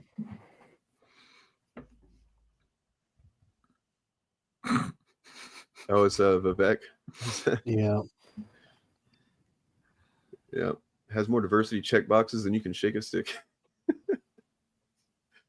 Anyway. Yeah, maybe I'll look at that on Friday. The Patrick Warburton one was upsetting. What was? Oh, just the fact, just that because he's aligned with the Daily Wire now. You know, yeah, that is. I'm just like, oh, didn't want to think about that. Yeah. Yep. Oh my God. All right. Now that we've gotten to Rush Limbaugh, it's time to end the stream. Breaking out the Necronomicon for that one. Yep. I probably better head out. I got to get to work at 6. So. Oh. It's been real, folks. I know you got a new video up today. I started watching it, and then I had realized I had to start preparing for this stream, so I will finish that later. Yeah, no, I appreciate it. Yeah, I've got a video on Daredevil, Born Again, just like the finale that came out today, and how impressed I was that Marvel went as far as they did, just from like a political perspective. Daredevil's kind of working its way into everything right now. I'm working on an analysis of the Conquest fight scene at the end of Invincible Season 3, and I'm using Born Again as a reference for like how to do character monologues better than the comic series does. Better than the Invincible comic series does, which I know is maybe not necessarily a fair comparison because Born Again is kind of legendary and Invincible is not necessarily that, but did work. I don't know. Hopefully it'll work anyway. As always, I just posted a brief little snippet on like the YouTube, community post thing of brief little snippet from my book. So, appreciate people checking that out. It's been kind of cool. I've had a video popping off, so I've been able to like click on the document occasionally and see people reading it. And it's like, it's kind of nice. So, but yeah, other than that, I'm edgier than thou. You can find me at edgier than thou on a variety of platforms, but YouTube mainly. Oh yeah. By the way, I read that. Oh, yeah. Oh, why? Thank you. You can, I appreciate that. Thanks. I guess I had forgotten to say something, but I remember reading it. It was the one you linked in the description of the video, like that document. Yes, I did. I think probably next week I'm gonna add a little bit more to that. To like, basically, I'll just put out a post, be like, "There's more available now." So if you want to go back for a couple more chapters, but it's not like the exact final version. It will be actually fairly significantly like edited from what it is, but it's a good kind of introduction. There's a lot of like telling in that bit that's not going to be in the final version, but that I was like, I'm not gonna go in and take all of that out when it's basically just like I don't even know, a brief little like introduction sort of deal. But I appreciate anybody checking that out. It's always like, I don't know, it's really cool. Occasionally people will comment and be like, I read it and here's my thoughts. And I'm like, oh my God, thank you. But that's about all from me, folks, I think. Cool. So I will be seeing you soon. Have a good one. Good night at work. You as well. Yeah. Y'all take care. And Chariot, you said your video is coming tomorrow. Is that right? Oh yeah, it's a big one. It's gonna be a big deal. Also, I recently I featured in the video Pillar of Garbage uploaded the other night. Excellent. So yes, and he gave you a nice little shout out as well. So hell yeah. You joined the ranks. It overlaps with the one I've mentioned in a Pillar video. Welcome. Hell yeah. We are an elite few. And I love this thumbnail here. Did you have to search really hard to find that? Well, actually, I've seen enough of Jordan Peterson's content and enough interviews with him and enough like streams and stuff where I immediately knew where to look for that, which I think says something about me. Or it's about him. I think it says more about him, yeah. I mean, because like, look, it clearly Boromir feels he's saying something very, very important right then, right? So I guess that's what Jordan's doing too. Yeah. Speaking of Jordan Peterson, real quick, there's I'm sure seen the Pangburn debate with Matt Dillahunty from years ago, right? But you guys, no. anybody? Oh, Jesus Christ! At least I don't think so. I mean, it might have gotten lost in my forgetful memory. I mean, it's pretty. It stands out in my mind. It's like he has a complete fucking. I mean, not complete meltdown in like the sense that you might expect, but or when I say that, but he is obviously very, very nervous and uncomfortable and can't understand. Like he's trying every dishonest, bad faith debate bro tactic against Matt Dillahunty, who's just being straight and asking for rationales and stuff. It's I've never seen him more exposed for being the fucking charlatan that he is, Jordan Peterson, than in that debate. And like Pangburn just posted a clip from it again earlier today or yesterday maybe. That was like, Jordan Peterson never really recovered from this, did he? And I was like thinking about how there was that, and then within a year or so, I think was whenever he had his benzo coma and Russian, blah blah blah, and he really hasn't. It's kind of just his arc since then has been more and more deranged and Two-Face Batman villain type suits and stuff. I don't know. It's worth checking out. But Ryan, nothing but media. Yes, I will have my next video, my next Rockford video up on Saturday, and I think it's probably the most political that Rockford has got so far, where he directly addresses what the Second Amendment is and what it isn't. I don't think it's any spoilers to say one of the last comments he says on it is, where's the effect of the Second Amendment isn't about grenades, automatic weapons, and dynamite. And it's interesting to see just how much opinion has shifted amongst the right wing on those issues now. And because it's about him, he basically encounters a group of militia, idiot militia, and being redundant. Well, yeah. Yeah. No, I mean the NRA definitely changed their priorities, and which changed the view of the Second Amendment, I think. And the video after that is also fairly political as well, so that's going to be an interesting too. But I'm also working on, and I'm not going to promise when these are coming out, but slightly longer form videos. I'm going to look at The Untouchables and why it, by all accounts, should be a terrible movie. That's what I haven't seen, and I've heard it is a bad movie. Is it not? No, The Untouchables is a masterpiece. Oh, okay. Yeah. No idea. Have you really never seen it? No, I've never seen it. You should watch it. It is brilliant. And it's got no right to be. And that's what I'm sort of going into. Because I want to talk about the idea of how there is no Hollywood formula for what makes a good movie and what makes a bad movie, because there are so many factors involved. And, because if there was, then there would just like it's so stupid a premise to think that there is, right? Like, yeah, to talk as if there is, because there's a lot of money that goes into these movies, and if there was a formula, they would just do the formula every single time. Like, I mean, N2B 1986 makes the first point that Kevin Costner, that was his first big role, and so you've got an actor in the lead who's never had a successful film. You've got a director. Arguably, a lot of his successes were kind of lucky, to be honest. Well, they were all came after Untouchables, though. Before that, that was his first. That was his breakthrough film. Same goes for Brian De Palma. Really, it was his breakthrough film. He never had a big success before, and he was sort of dismissed as sort of a Hitchcock copycat. David Mamet had never written a successful film before. He had only had success on stage. So all of these pieces and the same sort of fractured production process that you'd expect to produce a bad film, and it turns out to be one of the best films of the 80s. And then the next one after that will be why remakes are good, actually.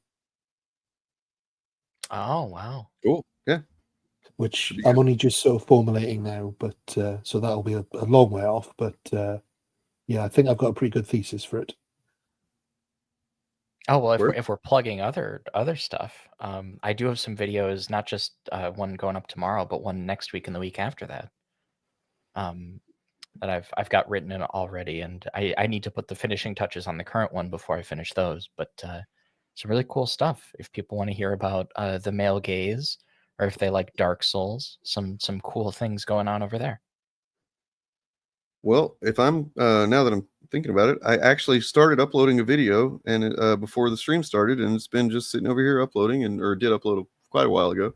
I now just have to title it, which I need to kind of formulate that. But it'll be up within just a few minutes after the stream ends. It is about, it was from, more of the stuff where we looked at Nerdrotics. I think it was last week.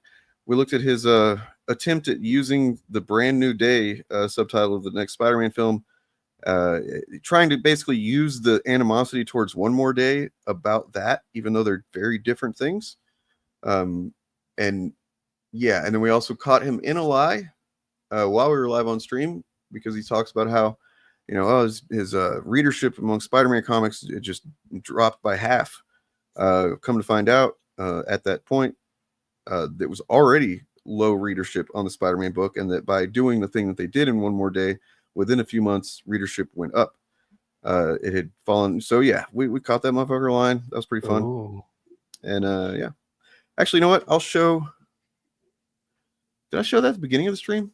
That a shortened version of that? I think I did. I'm not sure. I didn't quite catch the beginning, but I was just realizing, oh, well, that all sounds familiar to me. And then I realized it's you're a part of it. You were in the chat. Actually, kind of. I found myself in a weird position because people are like, I think you were the one that said, I know people that you're just not going to just, I don't know, something about just a bad run or whatever. And I was like, well, hold on, Ryan. It wasn't just a bad run. It was erasing like decades of continuity that was the. And so, like, I'm not defending Gary and his position on it, but I definitely wanted to be more nuanced than just to dismiss it as just another, shitty run or something like that. But yeah, we caught him lying. Not Ryan. He doesn't lie. Gary. That's all he does. Yeah, and then Friday, I don't know exactly what I'll be doing, except I'll probably be looking into the old Mauler subreddit some more. That's really fun for me. I like looking at some of the deranged shit these people say. It's very specific and very they're like the chuds who can actually communicate somewhat, and they're not just like monosyllabic grunts like a lot of Nerdrotic fans and whatnot. So it's interesting to kind of dig into their dark thoughts. Yeah, it's a bit like the sort of Laurel and Hardy scenario. You've got the idiot who knows he's an idiot, which would be Nerdrotics fans, and then the idiot who thinks he's smart, which is Mauler's fans. Yeah. And then what else was there? Yeah, I'll probably look at some more of that Daily Wire leak, quote unquote leak of the Superman film screenplay that Ben Shapiro supposedly wrote, because it's funny. But it does look funny, yeah. Other than that, I've really been wanting to try and formulate my Friday shows into something more like I shouldn't talk about what I want to do. I've talked about it before, and then it doesn't happen, and I just sound like an asshole that doesn't want to make my show better.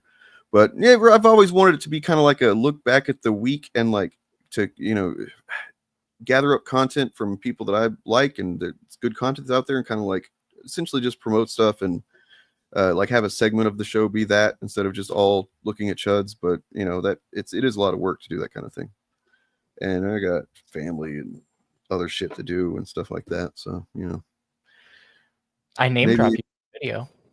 You did what now? If that's enough to pique your interest, I name drop you in the video tomorrow. Oh shit! In a good way? Little Dane mentioned. No, it's a horrible takedown. I really rip into you. Cool. No, it's in a good way.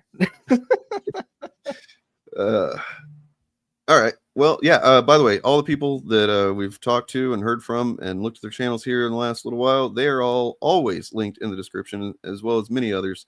And I suggest you peruse those and maybe think about pruning your subscriptions. You know what I mean? That's something I don't think many people do very often, if ever. But like, maybe go through some time when you got a few minutes and say, hey, did I subscribe to some channels at one point that I don't watch them, or in fact they kind of suck? And could I maybe add some of those in the description boxes of the Shillcast streams? to my subscription, so I have better content on a regular basis. I think you should consider that maybe. Anyways, with that in mind, here is speaking of the Daily Wire. Here's a clip from Fatcast from a couple weeks ago when we talked about that Daily Wire, and yeah, check y'all later. Negotiation with Crowder to have him on, right? Yeah. From memory, it was like they didn't want to let him be as racist as he wanted to be, basically. Right. Part of first of all, there was Crowder and his fucking, the hubris of being like $50 million a year. That's ridiculous. I'm way worth way more than that. Slave wages. That's what he called it. That's what he called it. Yeah. They're probably counting themselves lucky they didn't hire him at that price now. Oh yeah, they would be. They would not. I mean, if that's the kind of contracts they're offering to people like Matt Walsh and stuff, though, then it kind of gives you an insight into where a lot of their money is going. For that price, they could hire like 50 million Michael Knowles. Yeah. Depends on I don't know. I thought I had a joke there, and I don't. But their fundamental problem is they can't decide if they want to be a news commentary company or an entertainment production company. I think that's why Jeremy Boring has been reduced from. I think we're going to see them go more towards back towards what they originally were. I think whoever decided is making the decisions now is like, this was a mistake to put so much into, a cartoon that's going to be the anti-woke Simpsons, and it turns out to get queer people love it and they're making fun of us for it, and then just the movies and stuff like that. If you look at the movie output of the Daily Wire, you can see that there's a shift that happens. And it seems like, Jeremy Boring got tired of making stuff like Shut In and these other movies that really were only tangentially conservative. You know what I mean? There was like the school shooting one, I guess. But they didn't even make that. No, they bought that one. They bought that one and distributed it. And it was like, it hits every woke trope that they complain about.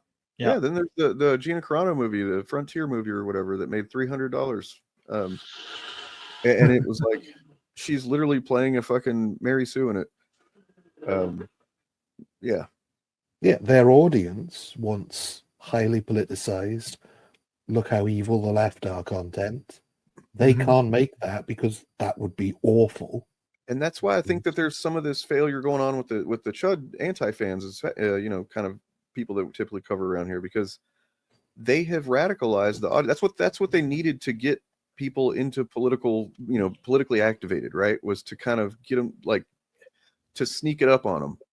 And now that they've been made aware that, oh yeah, well, I'm MAGA now, you know what I mean? Even though they started off just not liking woke stuff in their shows or whatever. Right. Now that these people don't want that kind of content, they probably feel condescended to, because they can see right through it now. So they're like, no, I just want to watch the guy that's going to say the Nazi talking points. Well, it's the boy who cried woke. Right. I mean, that parable is a perfect illustration. They called everything woke, and now their audience doesn't want to hear them talk positive about anything, doesn't want to see them make anything, because everything is woke. They decided to go with the fucking, and this movie could be great. I don't know.